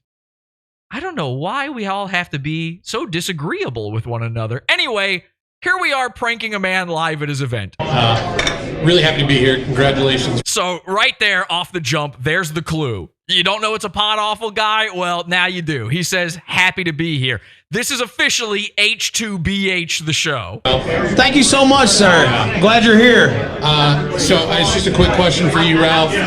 When I came in, the bouncer told me that a bunch of coleslaw was being delivered. I heard that, yeah. I was just curious what he said. You got some. I don't know what that means. He said you got some diapers and something delivered. I was just curious. And see, this is all true. So he's not even technically A-logging. He walked in, asked about the coleslaw, and this is what the guy told him exactly. He didn't make up the diaper thing. And he's not even referencing the diapers in the truck. He is talking about diapers that were delivered. And the second he says diapers, the mood sours. Ethan is angry, and Ethan is hollering. You did with it. I don't know. Why are you curious about it? So look at that. Why are you curious about it? Wait, well, I don't know. And this is the thing. This event is so poorly attended. There were 60 people maximum there at any given moment. They need everyone they can get. So in every instance of them assuming someone is an A-log, they have to chance it and go, maybe they're a fan. So he's dipping his toe. He's checking the waters to see, can we keep this guy? Because honestly, if we get rid of him, there's no more audience. He's like half of the audience at this point. Now, keep in mind, this dude did not pay for a ticket, by the way. He walked up last second. The event is already 2 hours in at this point, probably. And he just goes up to the security guard, who again is the only black man at the event, and says, can I come in? And the guy says, do you have a ticket? And he says, no, I do not. And the guy says, well, we can only let you in if you got a ticket. And this guy says, well, I'll give you $40. And the security guard, whose one job is to stop people from coming in, says, okay. And he lets him in. Now, obviously, a black man's two favorite activities are, number one, making money, and number two, doing the opposite of what you're supposed to do. So this was pretty much a slam dunk. And I think, to be honest, he could have lowballed him a little bit more. He probably could have done it for 20. He probably would have done it for like a kiss on the cheek at that point. Imagine being a black guy being forced to listen to all this shit. I'm sure there were N-words being screamed. I know there were F-slurs being screamed. It's just a weird thing. Well, why are you asking about it? Well, he told me you threw him away or something? I just threw him over there. Why do you care about that? You seem to have a... I don't care. Get the fucking... Take the... Now, this is... Oh, my God. This is what we call Dear God magic. Once you get to D-list, you can have all the kitty pussy you want. Trust me, I know. I'm going to literally kill you. So right as he's trying to throw our guy out, right as he's trying to nip the coleslaw in the bud, a completely unrelated man runs up, proudly displaying two big, heavy bags filled with slaw! They're cyberbullying me to death. You are witnessing a slaw bombing in progress. Ladies and gentlemen, this is the reason the bomb squad was called. It wasn't a swatting event. The place got bombed. Yeah, I just need some diapers. Yeah.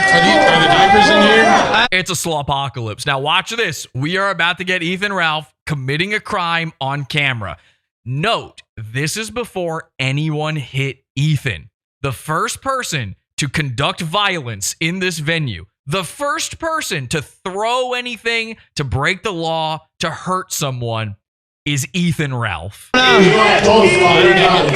Now, a fun part here is our other guys, and these guys are all friends, are now pointing at our dude and going, eat it, eat it. They're trying to force their friend to eat all the coleslaw.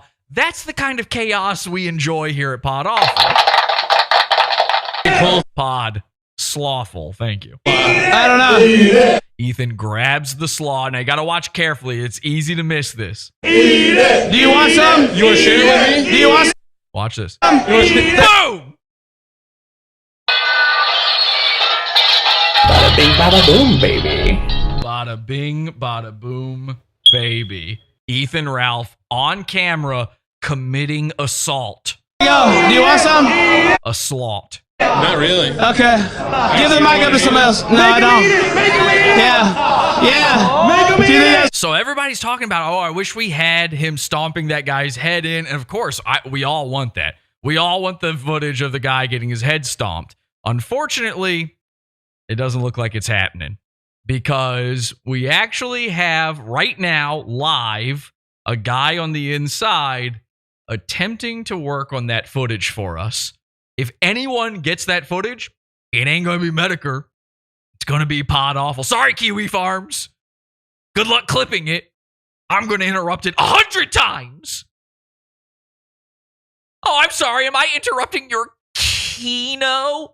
Oh, man, my bussy just dried. We've got a guy working on Chagget trying to get this footage. It may not exist anymore. So the only assault we may have from this evening is this slaw bomb event. This might be it. This might be the best you get when it comes to that. But it's not the best we've got when it comes to footage. Goddamn, do we have some good stuff coming up here. Money, bitch. Move on. Move on. And he attempts to grab my friend's hat. He completely misses. Luckily, the entire cast of characters at this event are all butterballs with T-Rex arms. So unfortunately, he could not grab the hat in time, and my man gets out of there before he is further assaulted. Get out of here, bitch. Okay. Take that shit. Somebody just goes, what the hell was that? Everybody is just confused. Imagine this. Imagine you go to a bowling event. Instead, it becomes, for some reason, a debate between two gay guys, and then all of a sudden, everyone gets coleslaw. It's like something. It's like something out of Pee-wee's Playhouse. It just doesn't make any fucking sense. Haha, you want to go to the bowling alley and eat some coleslaw? So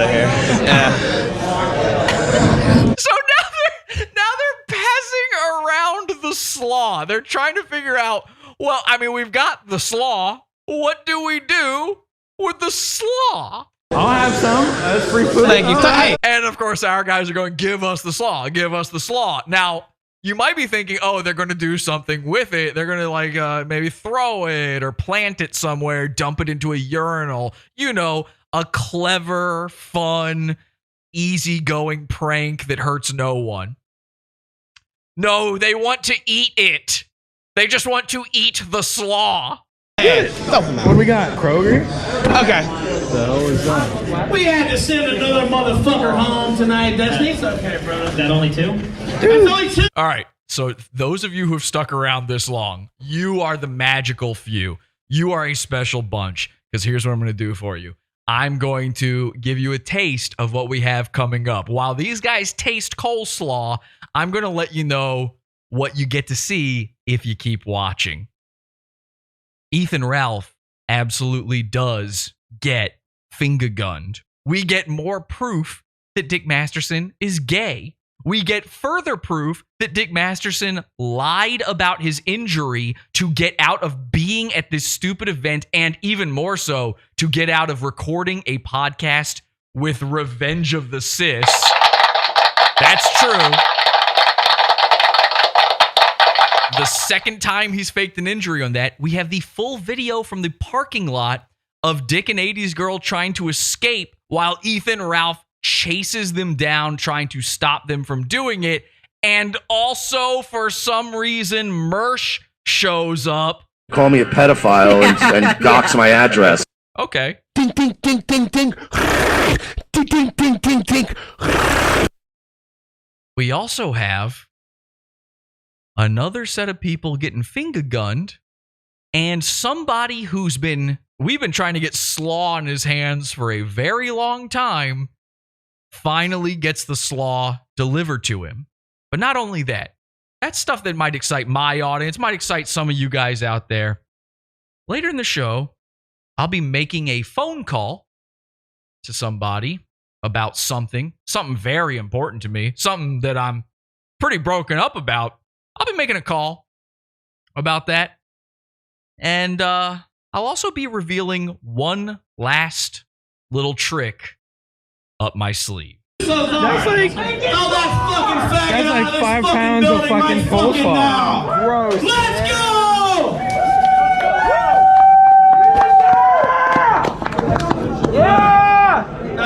Why coleslaw though? I don't even fucking know now. I just won the debate. This guy's got a shit. Oh, it's so gross. Got a question. You don't like coleslaw? No, hell no, man. Okay, so my manservant and Dick's manservant are now having an argument about slaw. This is, what world do we live in? Hamburger? No.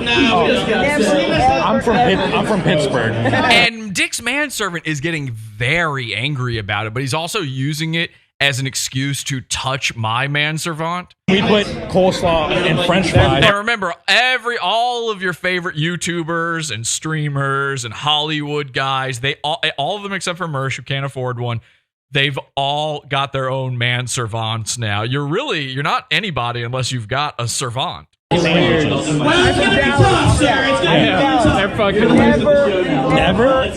Not even with some Okay, now this dude is picking up the coleslaw, and Lenny's getting nervous. This guy's very drunk. Pink Shirt is losing it. And he's trying to act like, oh, I'm just joking around. I'm getting rid of the coleslaw. But then a big time oopsie daisy happens. Throw it. There you go. What the fuck? He just threw coleslaw all over the fucking floor. We've already called it the Slolocaust. By the way, that it's been done. We've actually already had a Slolocaust. We need something bigger. This is the Slopocalypse. It wasn't me. Okay, this is what's so crazy. This little gay worm, Dick's little butt buddy, is now attempting to blame Lenny for dropping it. Even though he's got it on film, the dude turns around, throws it up into the air, it falls all over the floor and gets everywhere, and Lenny is being blamed.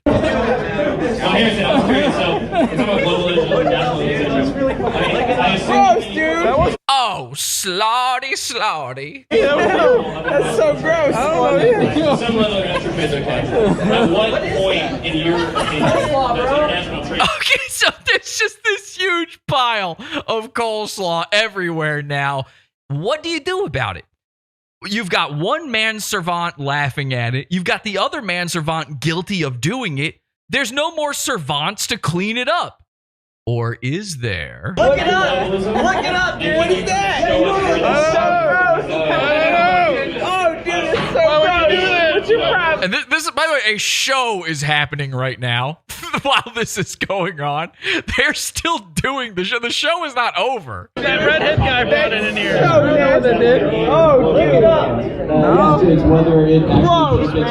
Why'd that redhead guy bring that in? And he's still trying to blame Lenny. Anytime somebody looks at it or says anything, he's like, oh, dude. It's like when you fart on an elevator and you're like, oh my God, what did you do? Oh. Oh, dude.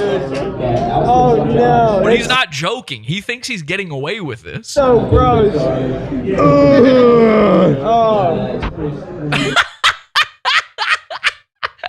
God damn, I never thought I'd get to see coleslaw all over the floor of a bowling alley with every goon we hate in it. Oh, shit, dude. Is that okay with you? No, it's not. Is it okay with you? See, look at that. Is that okay with you? I mean, what disgusting behavior. This is very, you know. Hey, watch out. Oh, and look, even Ralph sends his own manservant in to stupidly try to sweep it up with a broom and dustpan. What an idiot. I got excited, very excited to see all of this. There's like a coleslaw explosion. Now he's just smearing mayonnaise further into the carpet. These guys were worried about tobacco in the urinal. They never saw this one coming. Gross! It's just getting into it's getting into the bristles of the broom. It's getting everywhere. It was gross. And it's all over Lenny's leg. Oh! Yeah, I think that's fantastic. Do you have a specific line for you? Now Ethan, that's Ethan. Look, there's Ethan. He came over to inspect the slaw. He's thinking, I don't know, some of that still looks good. 5-second rule, how long's it been? What the hell? Is slaw just falling out of the sky now? And he just stands there with his mouth open for 2 hours waiting.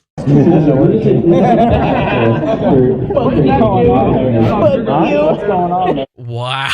This dude is losing it. The grids has gone to his head. Unfortunately, there's nothing he has no actual blood cells left. He's been taken over by parasites, gay parasites, and he's just whispering, fuck you, into Lenny's ear. I don't know, you dropped the coleslaw. Oh, I got it on my pants. Ethan Ralph has a 5-minute rule, they say in the chat. All right, it's all good. Okay,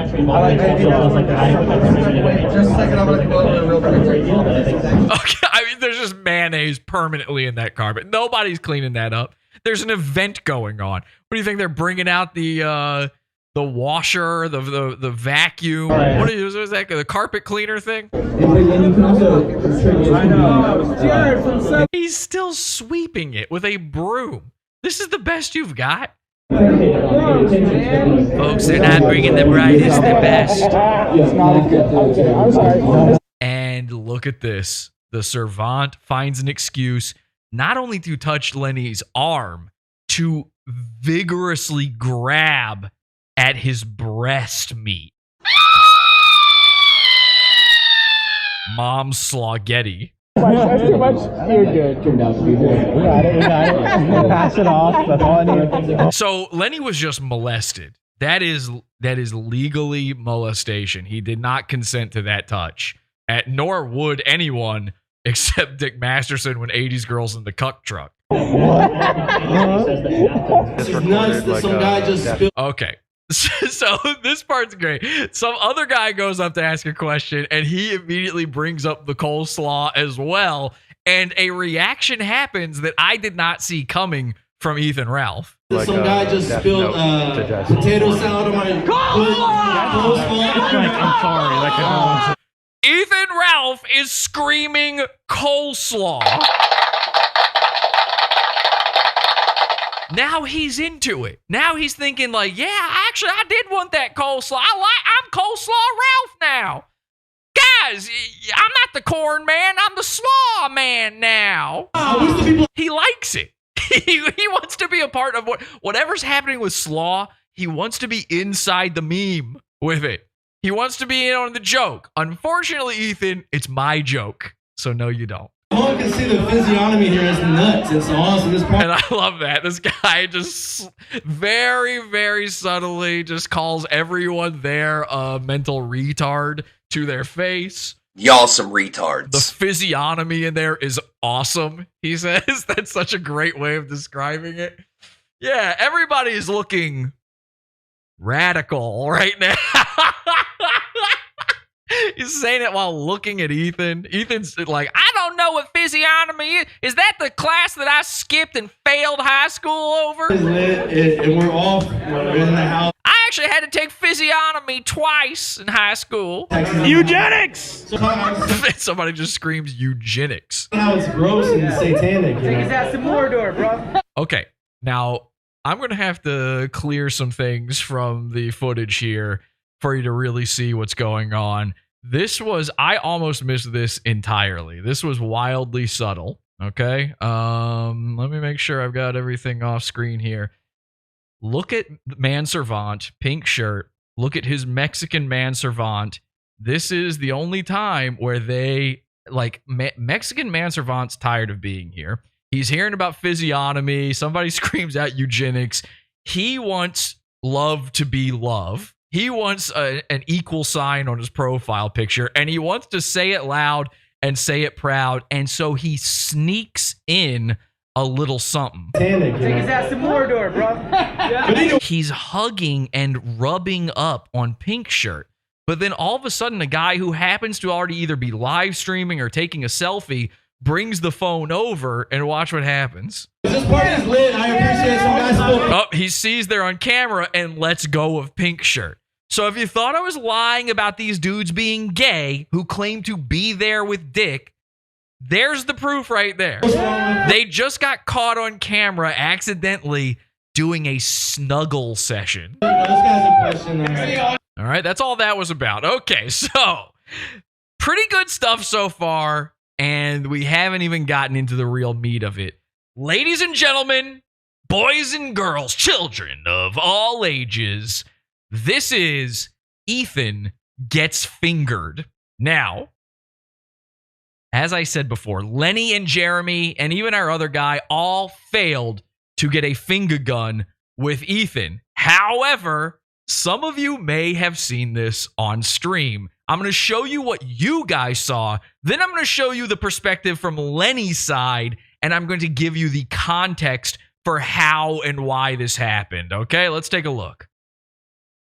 Ethan gets fingered. You know what, fucker? Why don't you get up here? I keep hearing you holler. Do you not have a question? He's talking to Pink Shirt. Yeah, give him the mic. We appreciate the mild-mannered questions, though. We appreciate it. Oh, my God. Destiny. Wait. If you want to ask me a question, you got to ask Harrison a question first. No, I want to ask you a question, big boy. I want to ask you a question, big boy. So Pink Shirt is now dancing, shaking his little rump. He's pointing fingers. Destiny, I want to ask you a question, big boy. Yeah, I don't think I want him asking me a question. No. All right, what do you got? Oh, damn it. I'm asking you a question. I'm asking. No, you're not asking me shit. Ask you a question. So, you see that? Let me play that one more time there, because he puts the finger gun directly in Ethan's face, and the second he does, Ethan flips and says, no, you can't ask me anything. Look at this.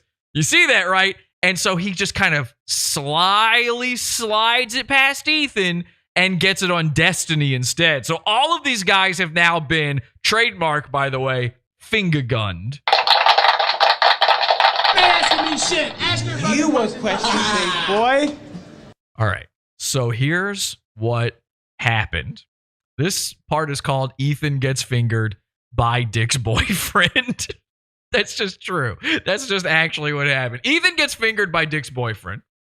Lenny Ways has been putting up with Dick's boyfriend the entire night.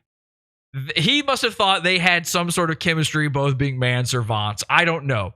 And finally, Lenny Ways realizes he may never get his chance, and he's too scared to go up and finger gun Ethan himself. He doesn't want to get kicked out. He wants to be able to film everything. I told him 1,000,000 times, get kicked out. That's more. What do you want to see more? Somebody stay around or somebody get kicked out?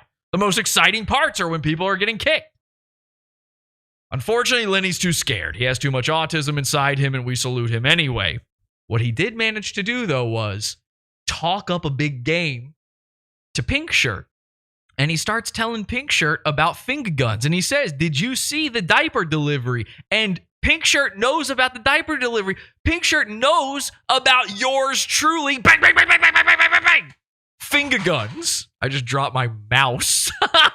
That's not going to be good. Uh-oh. Oh, no. Oh, God. Oh, no. I have no clue where it is. I got it. Never mind. This guy knows about finger guns. And he keeps mentioning finger guns to him. He keeps saying, like, I want to get up there and do finger guns. And Pink Shirt, who wants nothing more than to be the center of attention, wants nothing more than to be on camera, I guess he just got it in his loopy head. Oh, you know what? I'll do the finger guns. So let's watch it one more time through the eyes of Lenny. Ethan gets fingered by Dick's boyfriend.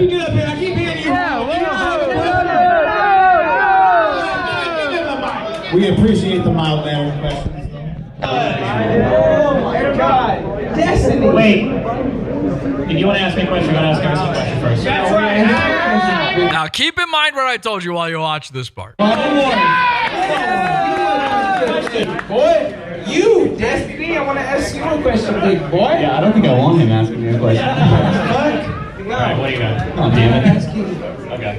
I'm asking. No, you're not asking me shit. Ask me boy. Okay, so there you go. Even Ralph legally did get finger gunned directly to the face, and that's incredible. So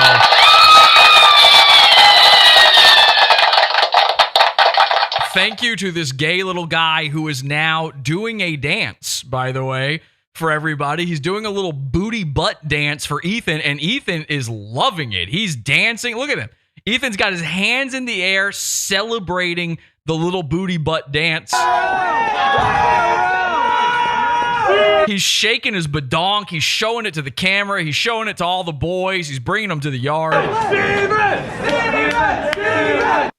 And Ethan's into it. All right, now let's talk about the drug guy. This is getting to the point where things are really going to turn south for the Killstream Kingpin Invitational, the Gunterballs special.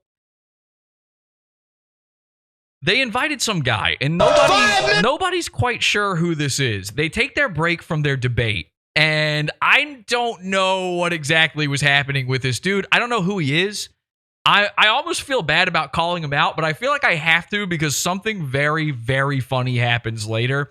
We're about to see the guy that upon entering the building, our dudes were immediately told, by the way, you need acid, you need coke, you need pot, you need goofballs, you need slurp-em-ups, you need whiffers, waffles, anything you want, this guy's got it. And they point right to him. It turns out he's one of the people performing. Not usually the way you have these things set up. And then we start the next part of the show. Thank you so much. Destiny, get off your fucking phone. Hey, leave Destiny alone. Hey, that was great, man. That was sick, man. Okay, somebody on camera right now is the Drug Connect. Can you guess who's got drugs? I'm Tom Gully, and you're watching Is This Live, the show on the Pod Awful TV network, podawful.pizza. I wonder, who could it be? Who was pointed to all night as being the hookup? Who did Dick Masterson run to immediately? First thing he did at this event, trying to score, to try to make it through this stupid shit. I will take your answers in the chat, and we'll be right back after this. God entered my body like a body my same size. I know all of God's secrets. Would you now like to know what God thinks? One apple is our God now.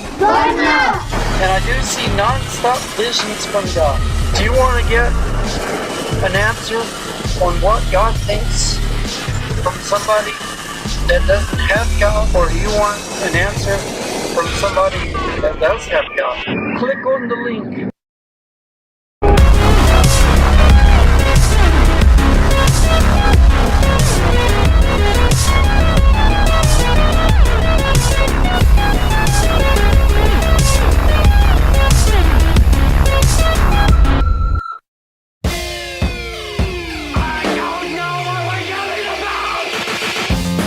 Support the show. Join the Pizza Fund. Podawful.pizza. Pizza.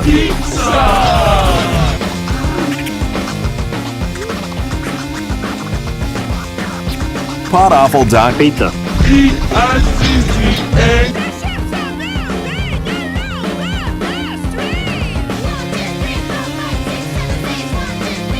Okay, I gotta admit, an odd number of you guessed Destiny as the person. Like, why would I wait until this point to talk about it? But if you guessed the man standing directly in the middle of the frame wearing the loud tiger print get up and carrying a guitar, you are correct. Congratulations. Join the Pizza Fund, by the way, podawful.pizza. We will have an after show right after this is done with more stuff, by the way, with extra content, extra behind-the-scenes stuff from the Killstream event in the Pizza Fund. It's our pod after show. Get it in the $6 level, podawful.pizza. Most of our content is banned on YouTube. We are banned from Patreon, so we had to build our own, and that's how we keep the things going here, and that's how we manage to do insane stuff like this. This is why you've never seen another show like this, is because we're fully fan funded. I don't run ads. I don't have sponsors. I don't do any of that bullshit. Podawful.pizza. Anyway, this guy right here, it's going to be important in a bit that he is the drug connect. I hate to dox him on this. You know, I don't know who this dude is. I don't know if they ever said his name. The live stream came back up at one point and he was just playing. Nobody knew who he was. It seemed like everyone was confused by this and why you would be on film while also being a drug dealer. I can't understand. That's really more his problem than it is mine. So that's the guy. And he might be Alex Stein's friend. There's Alex with the white cap on. There's his friend Cassidy Campbell with that weird pink hat on. That's the guy with 1 million subscribers on YouTube. He seemed to have brought these people along. I don't know. You know, I'm sorry if I'm doxing your friend there, Alex, but wait until you see what happens.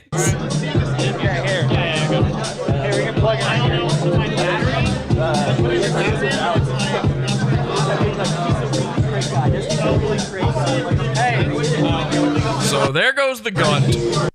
And this is what he's heading out to find. What nobody knew except for me and the guy who got kicked out over coleslaw is that during this moment, sitting right outside, were 6 and then seconds later, 8, no less than 8 cop cars, patrol vehicles, whatever you call these trucks, really.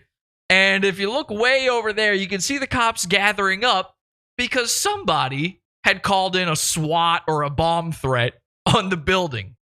I'm the first person on the internet to know about this. Nobody else had said anything about it. And I made a bit of an oopsie by announcing this. I now see the error of my ways when it comes to this. Our guy, he gets kicked out over the coleslaw. He walks out to the parking lot to go to his car. He sees this and he starts messaging going, "You're not going to believe this. The place is surrounded by police." And we're like, yeah, right, whatever. He takes the photo. We're like, oh shit. At that moment, he says, 2 more just pulled up. They're everywhere. I take this photo. I tweet it out. I'm in Ethan's chat. From whatever location I'm at, I'm in Ethan's chat. And I'm telling everybody, about to get swatted. SWAT time. The cops are coming. Cops are coming. Nobody believes me. I tweet it out. Nobody believes me. Andy Worski sends me a message. He's like, is this real? Is this? And I'm like, it's not a bit. Not a bit. Watch, they're about to get swatted. His chat room. Everybody's saying, fuck off, Jesse. You're lying. Where are the cops? Where are the cops? They took a minute to come in. So they're all gathering up to try to figure out what's going on, to figure out if they need to go in guns a-blazing. And so nobody's believing me. But then all of a sudden, everyone believes me. Ethan Ralph makes an announcement, and suddenly you can't deny it anymore. And now I'm the guy who somehow knew. So just to be clear, yes, I'm willing to do a lot of silly, crazy things for content. Never this. As a guy who was literally arrested while streaming my show in 2012, by the way, before that was so common a thing, I got arrested while live streaming. I would never do this. As somebody who got grassed on by... They're cyberbullying me to death. This guy, to Detective Tiffany Dobbins, I would never do this. Ding, ding, ding, ding, ding. Ding, ding, ding, ding. You'll never see me in J. Edgar Hoover's caller ID, I promise you. Not G. Gordon Liddy either. As somebody who was arrested by YouTube themselves over silly shit I said on the internet, I would never do this. So I do want to put that out there, because after the cops showed up on the stream, everybody starts going, Jesse broke the law. We have so many screenshots of idiots going, this is the Texas penal code that Jesse broke. One retard actually said, Jesse, Texas Rangers work nationwide. Prepare to have your shit pushed in. Some fucking thing where they think like, oh man, they must have felt big typing that. That's one of those where you hunch over the keyboard saying that one. Boom, boom, boom, boom. You're such a big man. I have autism. I can't help it. We have everything that happened with the cops outside and inside. Let's take a look. This is another exclusive footage. Had the greatest part of the night.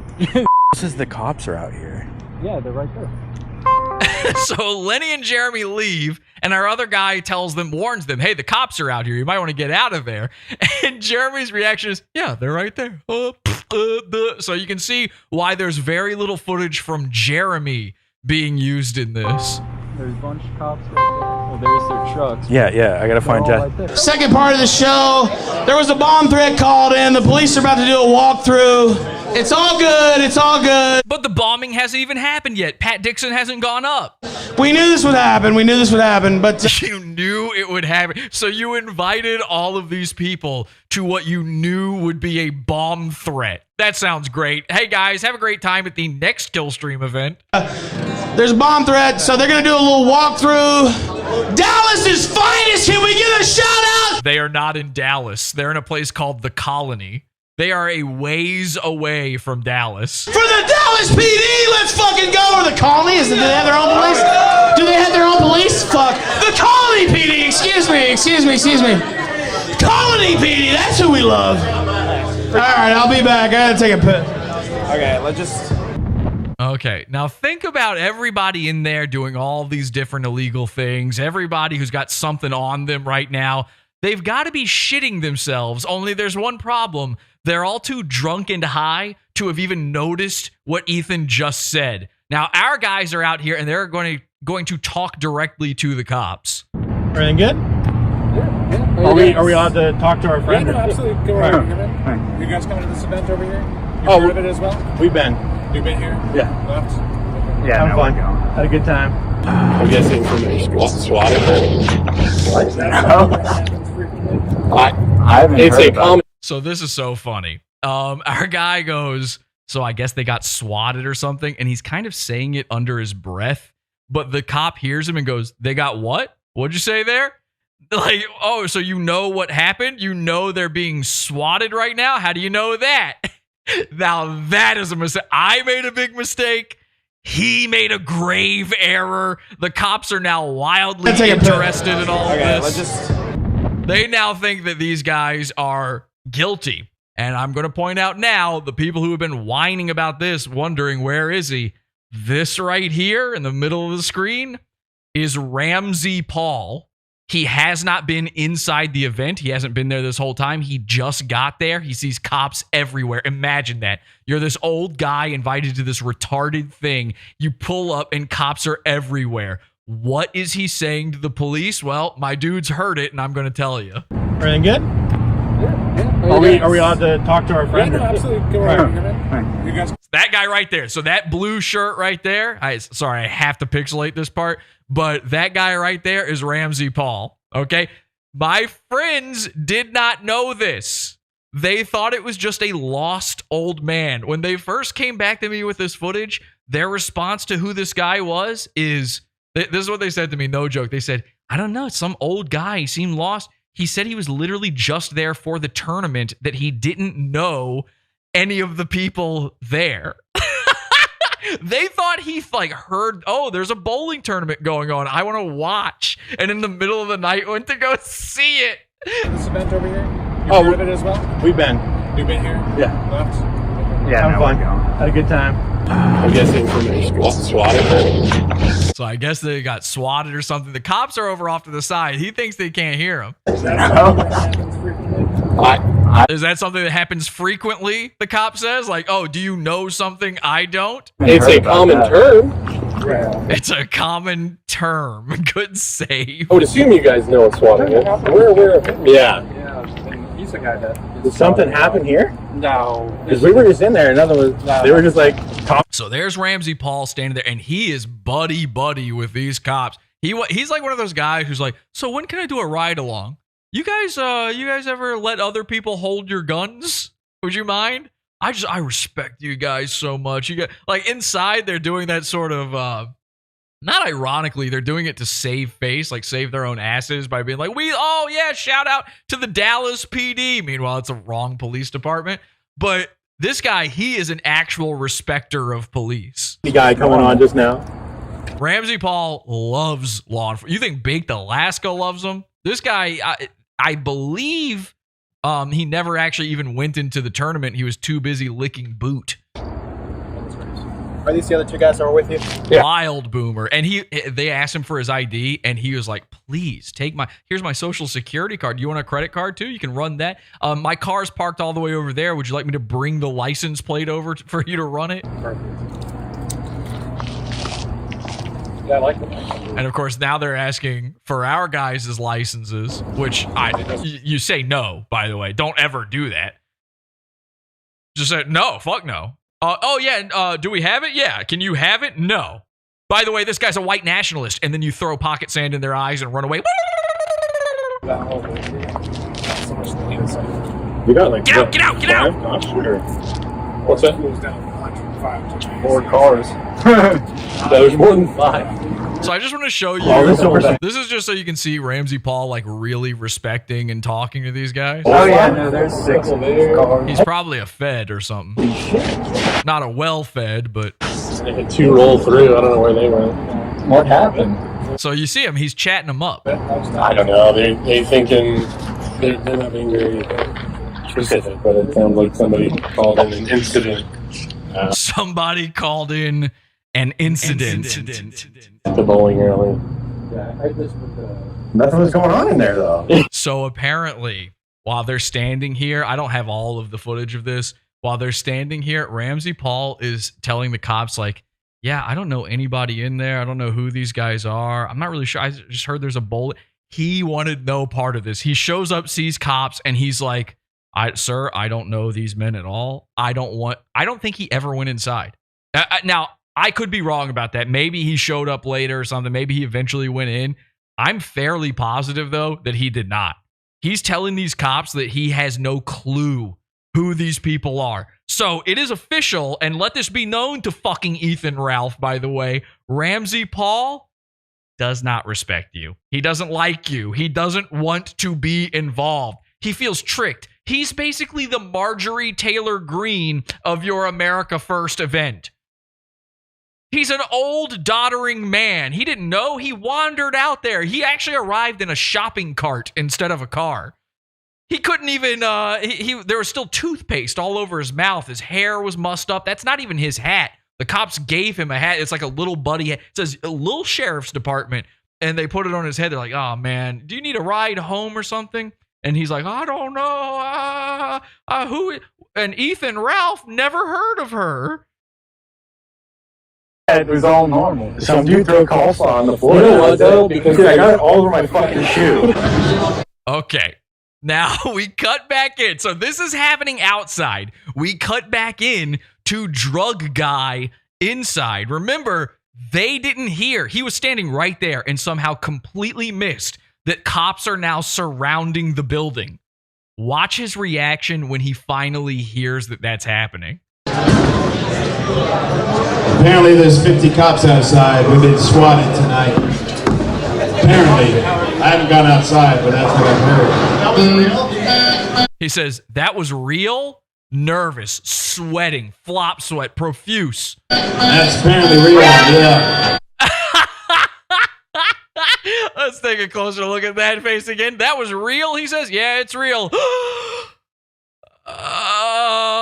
Okay, what do I do? All right, let's see. How do the lyrics to We Love Our Cops go again? We love our cops, our law enforcement. Okay, guys, a 1, a 2, a 1, 2, 3, 4. Hey, Jay. He's panicking right now. He's literally looking around like, is there another exit? Is there any other way out of this place? What have I gotten myself into? He's got everything on him. Everything. Name it. He's got it. He's got Jenkum. We came out to smoke a cigarette. And look at this. Look who comes running out. So they make the second announcement that the cops are coming, and look who starts. We came out to smoke a cigarette, and they're like fucking questioning everybody. So Lenny's talking to Dick Masterson. Dick and 80s Girl are darting out of there, and look at him pretending that his arm hurts. And I want you to pay attention to this. He's talking to Dick Masterson, and Dick realizes it's the Pod Awful guy. You see that look on his face. He wants nothing to do with it, so he just blows off Lenny and is trying to get the fuck out of there. He's trying to remember where their rental car is. There's like 8 cars. He just goes, no, I'm not talking to you, dude. Oh, no, I'm not talking to you. Now, look at the way he's holding his arm. His claim is that he hurt his left arm, but he's holding his right arm here, and bizarrely has some sort of garment over his shoulder as if he's turned it into a sling. So you can see the garment it's tied around the left wrist, but then the left wrist is holding the right arm, which is putting pressure on it. That would not help anything. And let me be clear, Dick Masterson, I did some autistic research on this. I have autism. I can't help it. I'm a killer gorilla. Dick Masterson is right-handed. So let's work out the details on this real quick. Dick Masterson suddenly has to go. He suddenly hurts himself. Suddenly, when the cops arrive, and not 1 minute before that, he is injured on his left arm, even though he is right-handed. He was not bowling at any time, so it's not from a bowling injury. On top of all of this, he is clearly faking the injury as he walks out. He's made the world's worst makeshift sling. He's holding the wrong arm on camera, and it actually gets much, much worse, because we can prove that moments before this, his arm was perfectly fine. This is Dick Masterson, the only person there who is actually worked out above the waist. Again, below the waist, he is the dictionary image that shows up when you look up skipping leg day.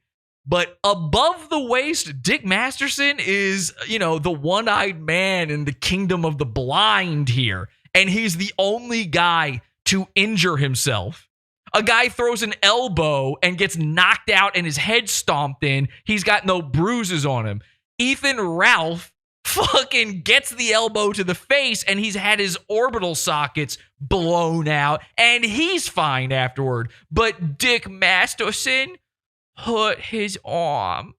He cannot make it to the rest of the event. He's not going to be a part of the tournament.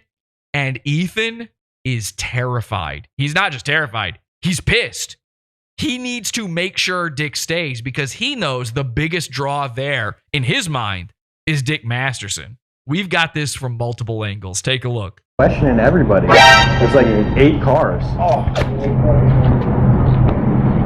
Jeremy and Lenny, what the hell is going on, dude? There's Dick Masterson. Oh my god! Look at him.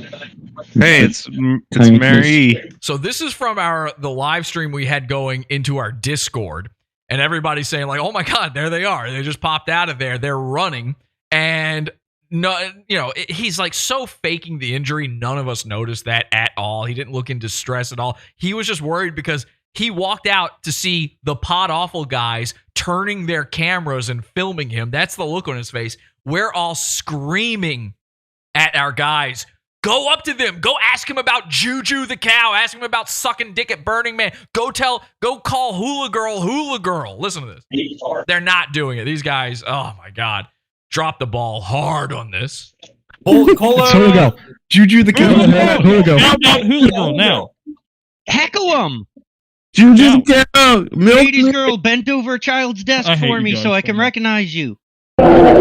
Okay, now, meanwhile, the other guys go inside, and Ethan is on his way out trying to figure out where Dick went. Dick just disappeared. Watch this. Where did Dick go? Hold on. He went out with 80 girl. Is he gone? I don't know. Is he gone? What's going on, dude? There he is. I'm just left.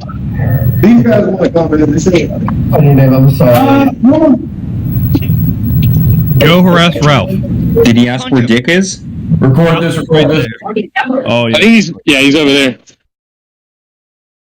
Oh, Lee, where are you going? Go make fun of Dick.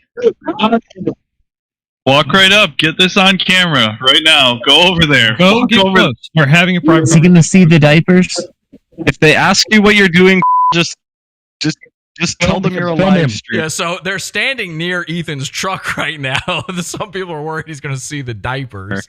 Now, back inside, our other guys are going back in. Here's the security guard. Oh, wait, were you already here? Yeah. I'm sorry, so many people coming through. And now Mersh is walking out. Nothing's gonna happen. There are All right, cops everyone, everywhere. quiet. You're allowed to film in public. Okay, you're ruining our recording. Shut up.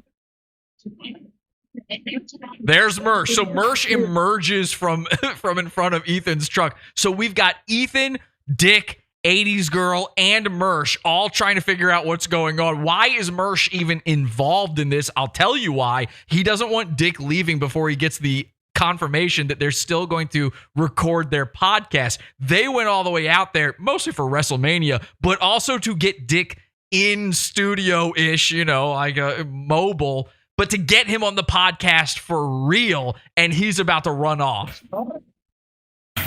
And stupid fucking this guy, 1185, refuses to point the camera the right way. Yeah. What are we doing? We have multiple goons in one spot, and now we're looking at the median in the parking lot. Oh, yeah, this is what I want. I want to see this random couple. Thank God we're looking at this. Oh, great footage, retard. Y'all some retards.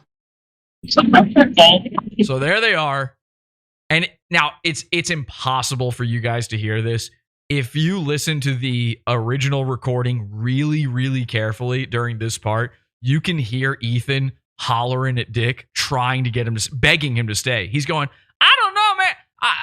If you could just, you just hear a little bit of it. It doesn't pick everything up, but you can hear every once in a while, the only sound you're hearing, that little bit of background noise you're getting, that's him going, well, Dick, if you just, well, I was just going, come on, man, the cops are, and instead, we're looking over here at this. Yes, the police? Yeah, we didn't know they were here. Thank God you're showing us this. Now, you can see somebody's backing out. People are leaving. Literally just walk up and oh shit, where the cops just walked in. So multiple people are leaving the event now. This event's gone from like 53 people at this point to maybe 30. What are you guys here for? This guy okay? All right, now Mersh is walking back, okay? So Mersh is heading back in. Mersh realizes, Dick's doing what Dick does. He's out of here. So he gives up. Okay, you have Mersh, Ralph, and Dick all together, and you're not in their face. Now, this is back inside. This is simultaneous back inside. Everybody give it up for the Dallas PD, baby. So they say, give it up to the Dallas PD. Again, the wrong police department. They're all inside. Everybody's getting checked and inspected. And who do we see right there, dead center, but Tiger Coat Drug Man? And he's giving them the woo! Yeah, you guys rule. Yes, we do love you. Listen to this. We love our cops, we love our law enforcement, ain't that right? All of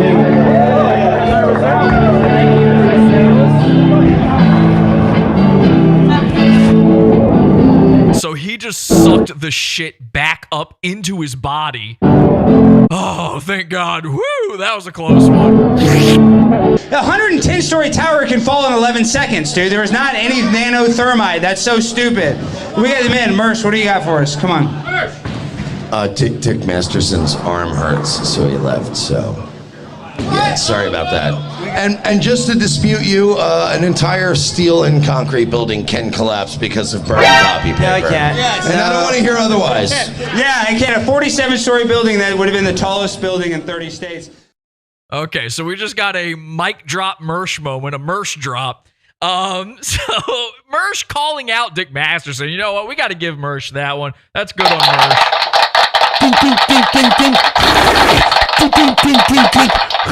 And by the way, that is the sole appearance of Mersh in the actual live stream event. The only people who have Mersh on camera at this event beyond that moment right there is Pod Awful. Now, let's take a look at the evidence. I told you we have actual 100% proof that Dick is faking it. This segment's called Dick's Faking It.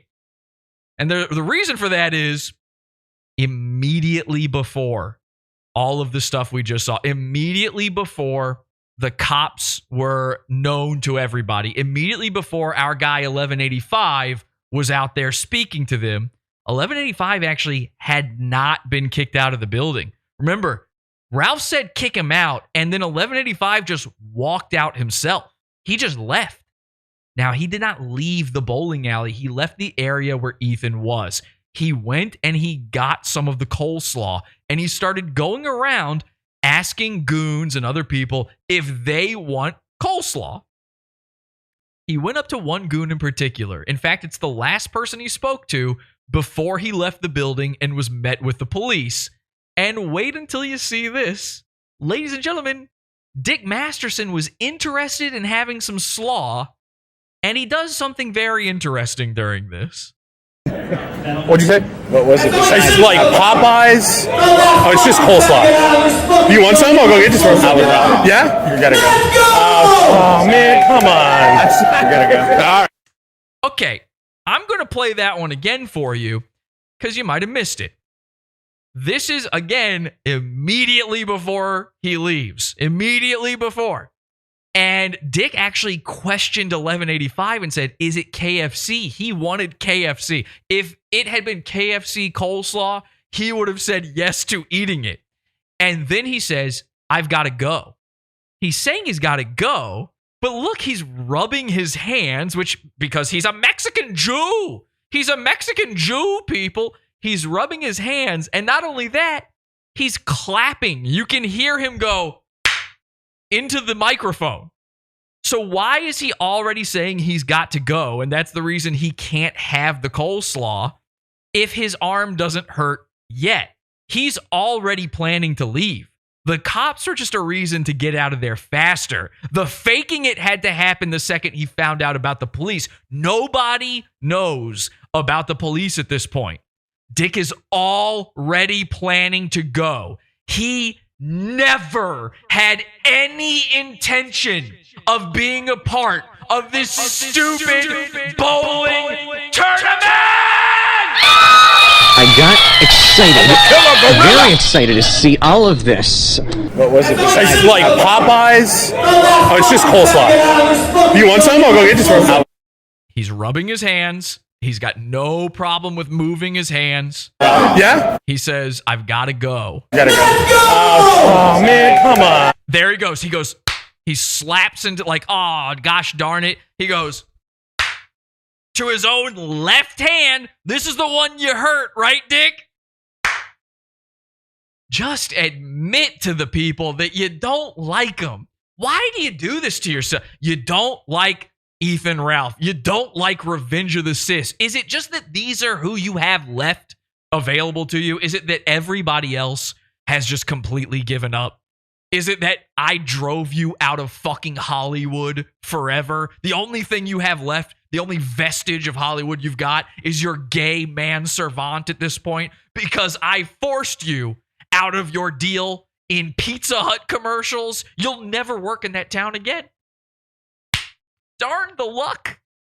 Ladies and gentlemen, that's what we in the business call a little bit of proof. Huh?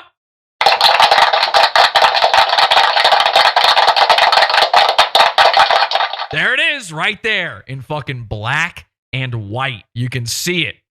You're going to tell me I'm lying? Now watch this next part here. You gotta go.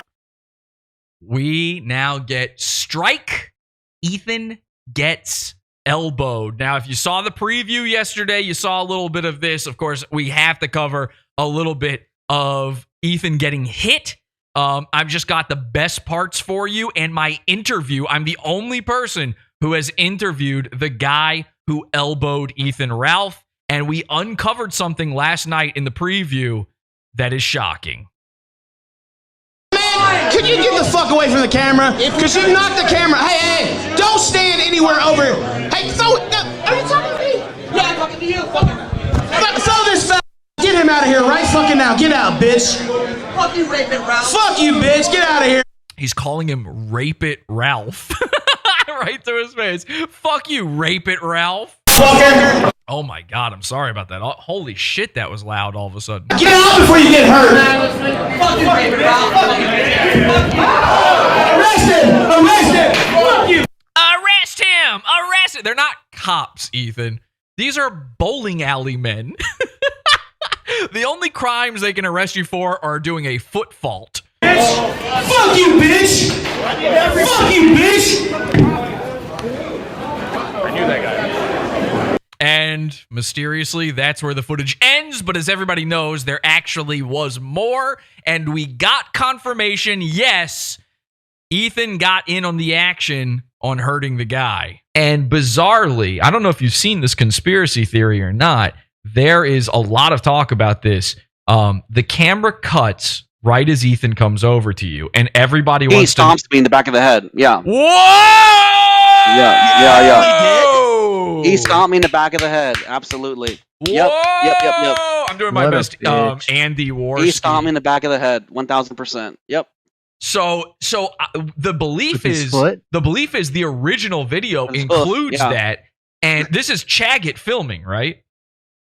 I believe it. So Chaggett, like, this guy fucking saved my ass. Well, like, sort of. The entire time I'm like, hang on, sort of. The entire time I'm like super paranoid. Yeah. The thing is, Chaggett's filming. Go ahead. But Ethan is in control of Chaggett all night. So Ethan controls mentally and physically. He controls pedophiles.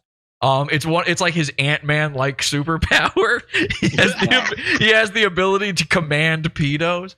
And so Ethan was in control of Chaggett's phone that night. And everybody says, if you watch on stream, the moment Ethan finds out he's got that video, Ethan's like, "What you do? What? You got that film?" And everybody thinks he went in and clipped off the part where he stomps you. So you're confirming. You He swear did stomp me in the back of the head. You swear on a stack of holy scripture. 1,000. Yeah. Get a Bible. Get a Quran. Get a fucking the Mormon Bible. Whatever the fuck. Yeah, get an L. Ron Hubbard tome, whatever the fuck. He did stomp me in the back of the head, 1,000%. So I guess you can't press charges since you hit him first. What's his shoe size? What is his shoe size? We've all been wondering. The shoe size? I don't know. It was a very small diameter, but he did indeed stomp me in the back of the head. Wow. Hey, this is live, Jesse, right now. I'm going to pause this and say, Chaggett, if you're watching, or if you're watching, or anybody who wants to reach out to Chaggett and say this, I promise to plug your whatever. I'll plug everything you've got, and I will personally donate money to you. An actual pedophile. I will donate money. The first time I'm willing to do this, I have actually returned money from pedos many times.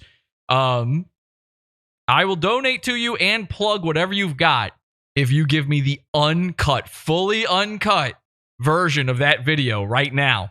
Find a way to get it to me. It's got to happen tonight, though. This isn't happening in the future, and you got to give it to me exclusively. If you give it to somebody else, we got no deal. You make that happen, we get everybody watching. I tweet it out. I get everybody I can. I put it in my Discord. Everybody follows you, and I will donate to you, okay? If we get that full video. I believe people have been in Chaggett's ear telling him, don't do this. Oh, well, that might have let the cat out of the bag on who would have told him that. Can I ask, did you, during the kerfuffle, did you just kind of give up? Because it appears that the DJ was the one that kind of took you down single-handedly. It was like some bald. Yeah, it was like some bald. It was the DJ. Like, yeah. Was that him? Okay, it was some goofy Yeah. bald gun guard, some idiot. I said this on my rant video.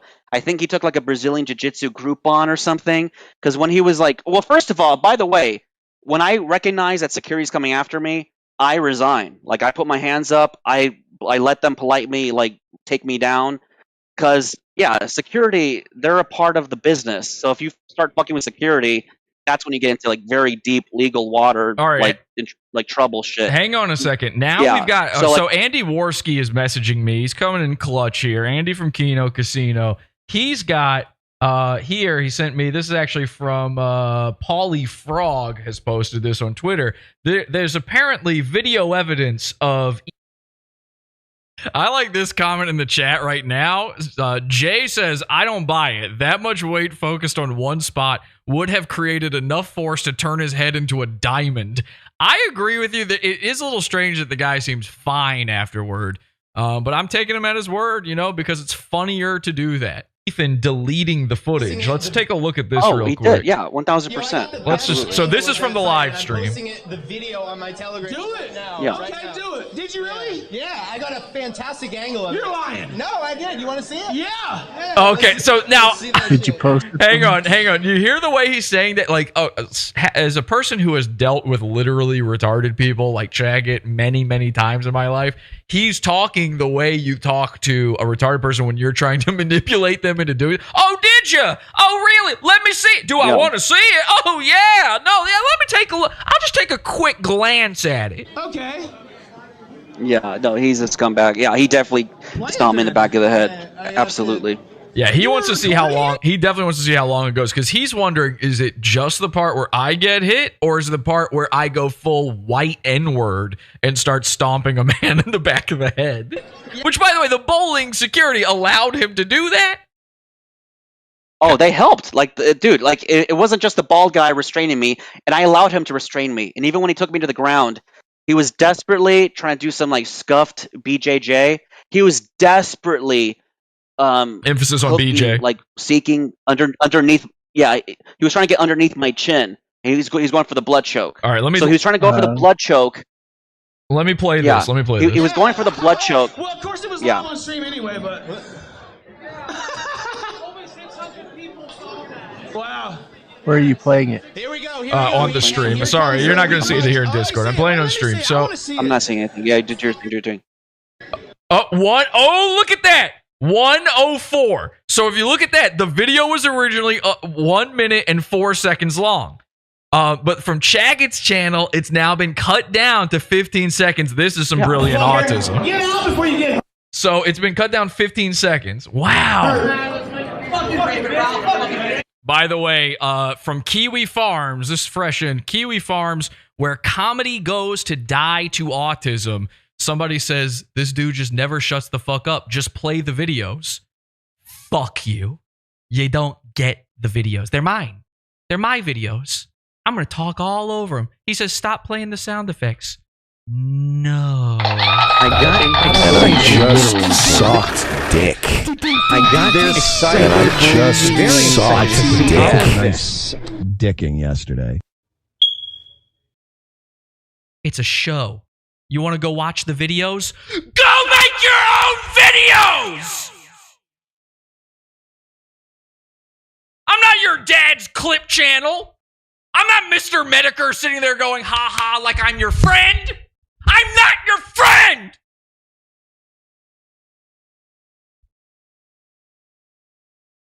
I'm the one making it happen. You don't want me to comment on it? You wouldn't fucking know it's happening if I didn't comment on it. How do you not see this? How are you this autistic? Nobody asked you to tune in!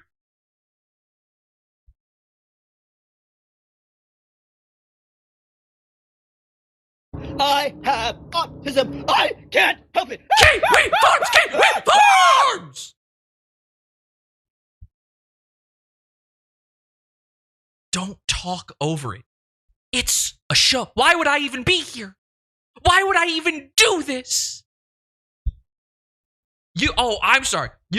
You're confused. This is a podcast, not a Nickelodeon. What are you talking about? Just play the videos. What am I? VH1? Even they had VJs at one point. I'm not yelling at the... Listen, this is a complete retard who said that. Sam Wasco on Kiwi Farms. Dox him. I'm kidding. I'm not yelling at him, though. It's not him. It's all of... do you know how many times I've heard that? I don't know what you're thinking. You're thinking, well, then, Jesse, do it. Do it. That's good advice, then. Everybody says that. No. No, there's no show without the talking. Have you ever seen a show? You fucking retards. I'm sorry. I'm going to lose it. You fucking retards. And by the way, this sometimes includes my own wife. I'm an old man. I just don't understand this. You sit there all day and you watch these compilation videos and you just think that's what the internet is. The thing should just play the clips. No. No. Fuck no. How about that? And by the way, this is free. I could have done this behind my paywall. It's free. I don't need you. You're nobody. You're nobody to me. I've never heard of you before. Why? I'm just kidding. You're welcome here, and I'm sorry. Let's play the videos. I'm going to shut up for the rest of the episode, including the part where I call Ethan Ralph live on the show. No more talking from me. Love you. Yep, absolutely. Absolutely. Fuck you, bitch! Fuck you, bitch! Fuck you, bitch! Fuck you, Jim! Fuck you, Fag Miko! Fuck all you motherfuckers! You have to fucking kill me to drag me out of this fucking alley, you understand? Yeah! You better fucking kill me, bitch! Me too, you gotta kill me too! Oh, wait, I'm not supposed to talk. Okay. I'm sorry, I just have to play the clips. So here. Did we win? Did we win the trophy? Sir! We did? Oh, shit! Oh, shit! Am I taking home the trophy? Damn! Hey, Brandon! Oh, wow! Oh, wow, Brandon! Oh, man! Oh, wow!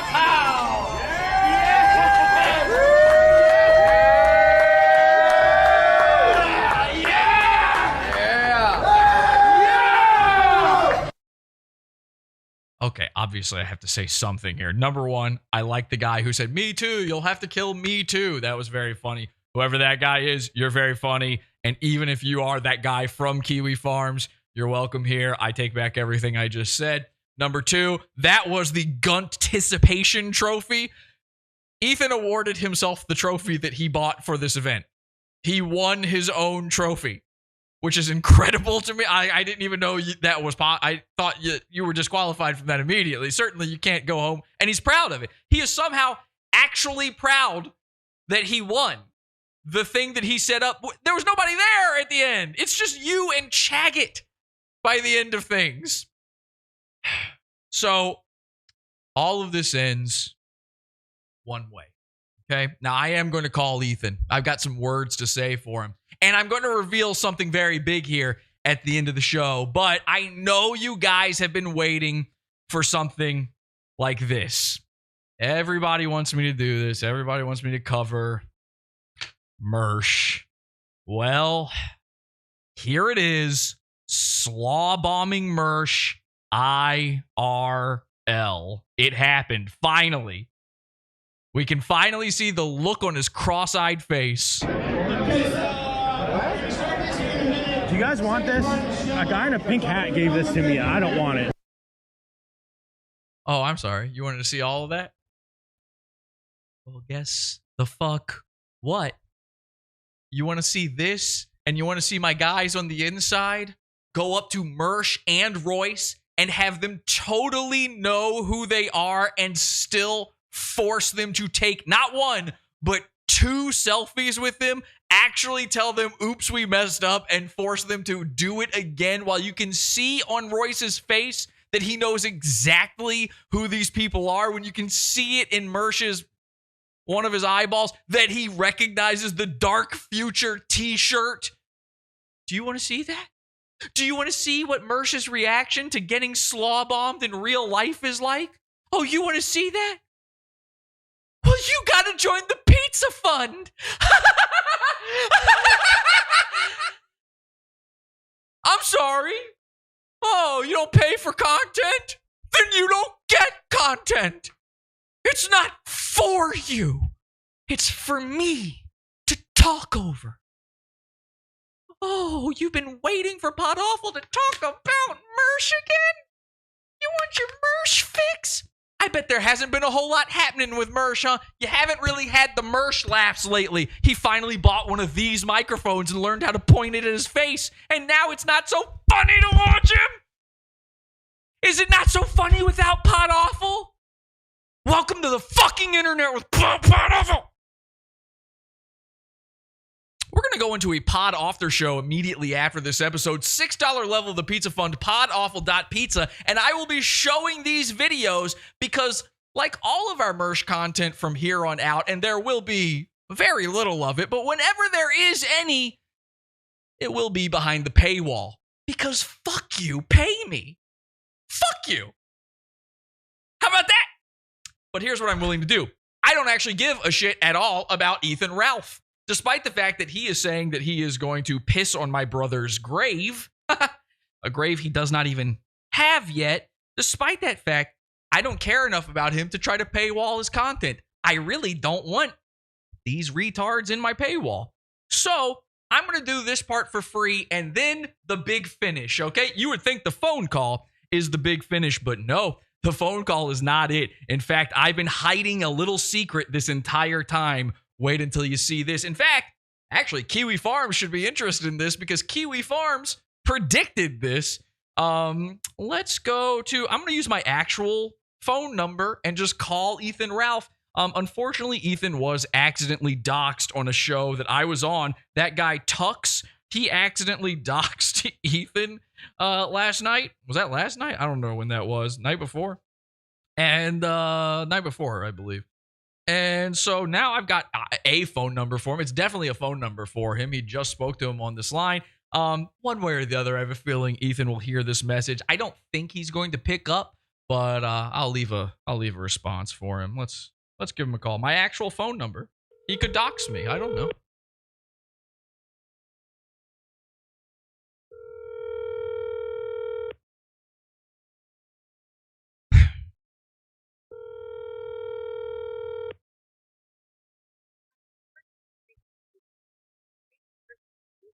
Get a transcript of this call. Go ahead and say your name and why you're calling.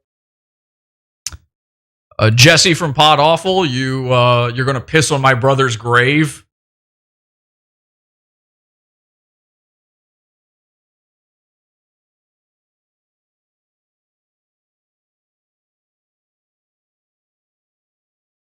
Go ahead.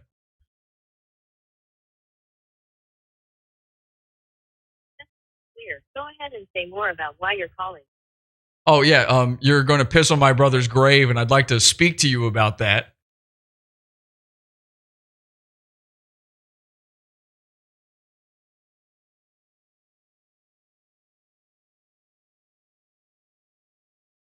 It's difficult to understand you at the moment. What you just said? Yeah, I would like to speak to you about pissing on my brother's grave. Go ahead. It's difficult to understand you at the moment. You've got to be fucking kidding me. No, I can't. I cannot repeat it, and I refuse to repeat it. Thank you.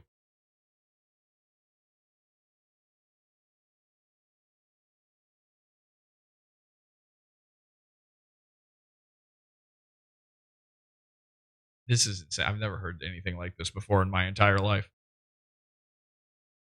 Only Ethan Ralph would use this service. Fuck you! No! What is happening? Is my phone broken? Okay, I tell you what. I thought it'd be funny to give him my real phone number. Call him from a fake one then. Because we're calling one way or the other. Let's bring up Google Voice then. And sign in.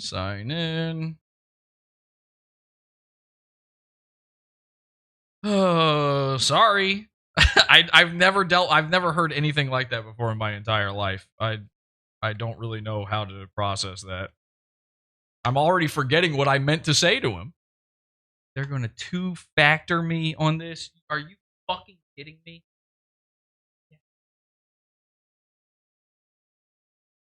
Oh, they're two-factoring me. I'm getting two-factored. I've got 2 guns and 2 factors. All right. I think that worked. There we go. Okay, let's give him a call again. 9.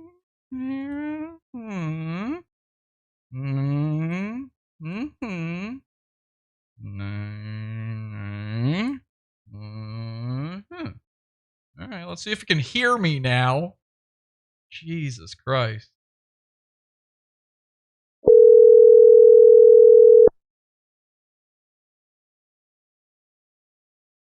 Hi, the person you've reached It's so is using quiet. streaming service from Google and will get a transcript of this call. Go ahead and say your name and why you're calling. Jesse from Pod Awful. I am calling because you said you're going to piss on my dead brother's grave.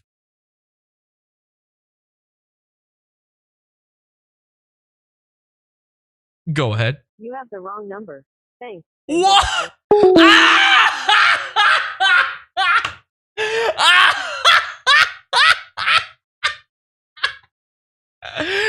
All right, that's a pretty good troll. You got me, Ethan. That's pretty good. I gotta admit, you did get me, but unfortunately, I've got a platform where I can just tell you what I wanted to say anyway. And I've got one up on you at the end of all of this. Doesn't really matter. So join that Pizza Fun Pod Off with that pizza. We're gonna wrap things up here in just a second and then go into the Pod After show. But let me just say this, in case Ethan is watching, and I have a feeling he might be. Again, Ethan said he's going to go piss on my dead brother's grave. He's going to dedicate an entire show to my dead junkie brother. Well, I'd like to address that, Ethan. You see, I just try to bring you diapers. In fact, I've said many times I like you. I think you're an entertaining guy. I'm not really sure where the hate comes from exactly. Yeah, I picked on you a little, but so what? You do that to people too. Now, as far as junkie relatives go, I think we should probably have a discussion on this, certainly before any urine is spilled on any graves, although I'd love to see you fucking try. I really would.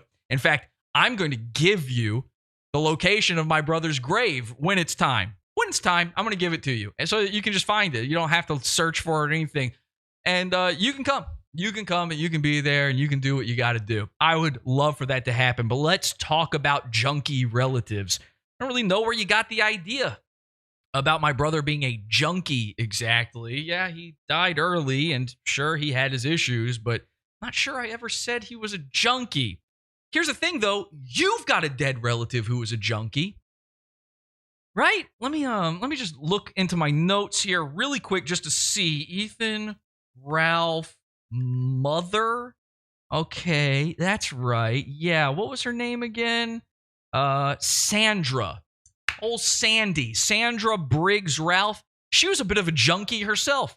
As I recall, she was highly addicted, a real junkie when it comes to dialysis.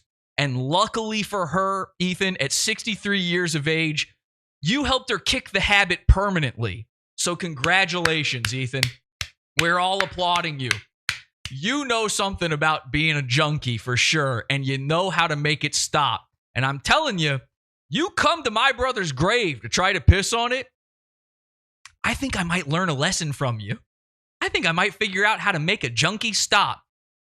It'll be the final pill stream you ever do. Now, that's not a threat. That would be crazy. That would be insane to say something violent and threatening on here. I'm not threatening you. I'm not even attempting. I need you to understand this because you don't understand a lot. I would never threaten you physically. It's ridiculous. You're 5'1". If I were to even touch you, you would fling across the entire ocean. It would be like a flea trying to. It'd be the human equivalent of a flea jumping onto a dog's leg. So I would never touch you. I don't have to touch you to ruin you. You ever want to see your daughter again? Your newborn daughter?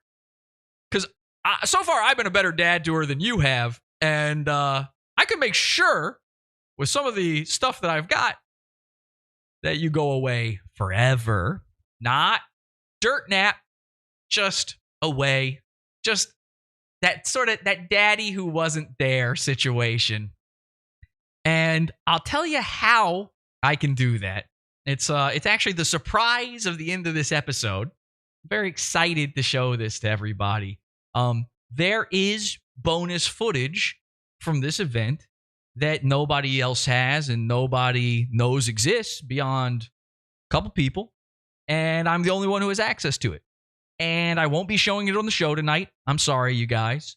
And I won't be broadcasting it or putting it into the pizza fund. Not yet, anyway. Not until you fucking force my hand. But there's certain stuff that might have happened at that event that did get captured on a camera that you don't even know about.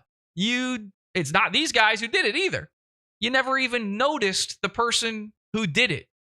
What if I told you there was someone there the whole time that somehow never once got noticed by anybody?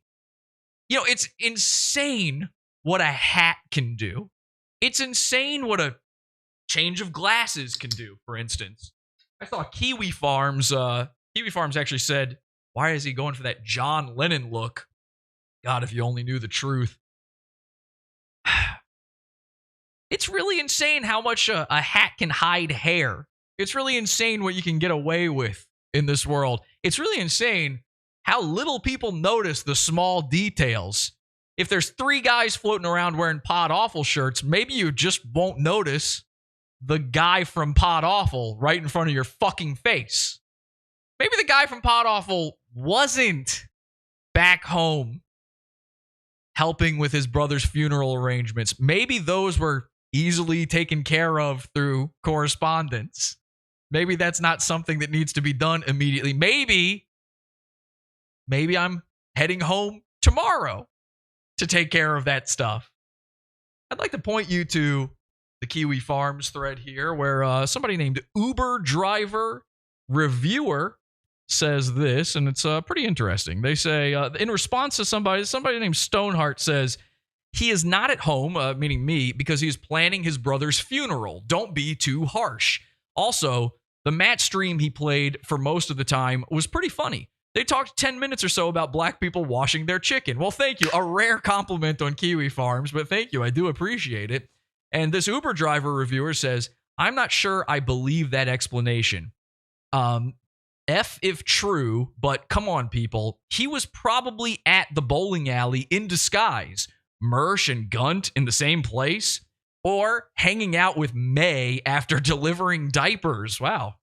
Jesse's elaborate ruses can be very elaborate, and he doesn't really have ethical boundaries that would make sense to you or I. I don't exist on your human playing field. His ethical boundaries, I love reading about myself this way. I'm learning things. His ethical boundaries differ depending on whoever is the target in his sights. Interesting. Again, Mersh and Ralph in the same room plus Destiny? Something is up. I don't really know that much about the guy Destiny, but I know something about the concept. The chicken washing talk was hilarious. Fucking mayonnaise, people. Thank you. Thank you. I really, really do appreciate that. And that's why I'd like to leave you with this.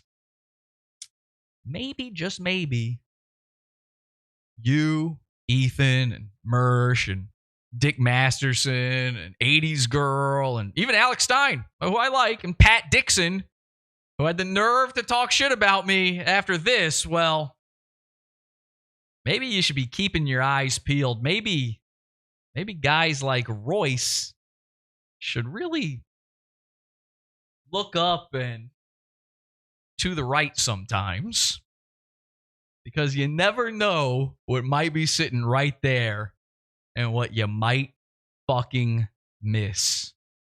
See you in the Pizza Fund, Pod After Show, $6 level, podawful.pizza. Until next time, have an awful day.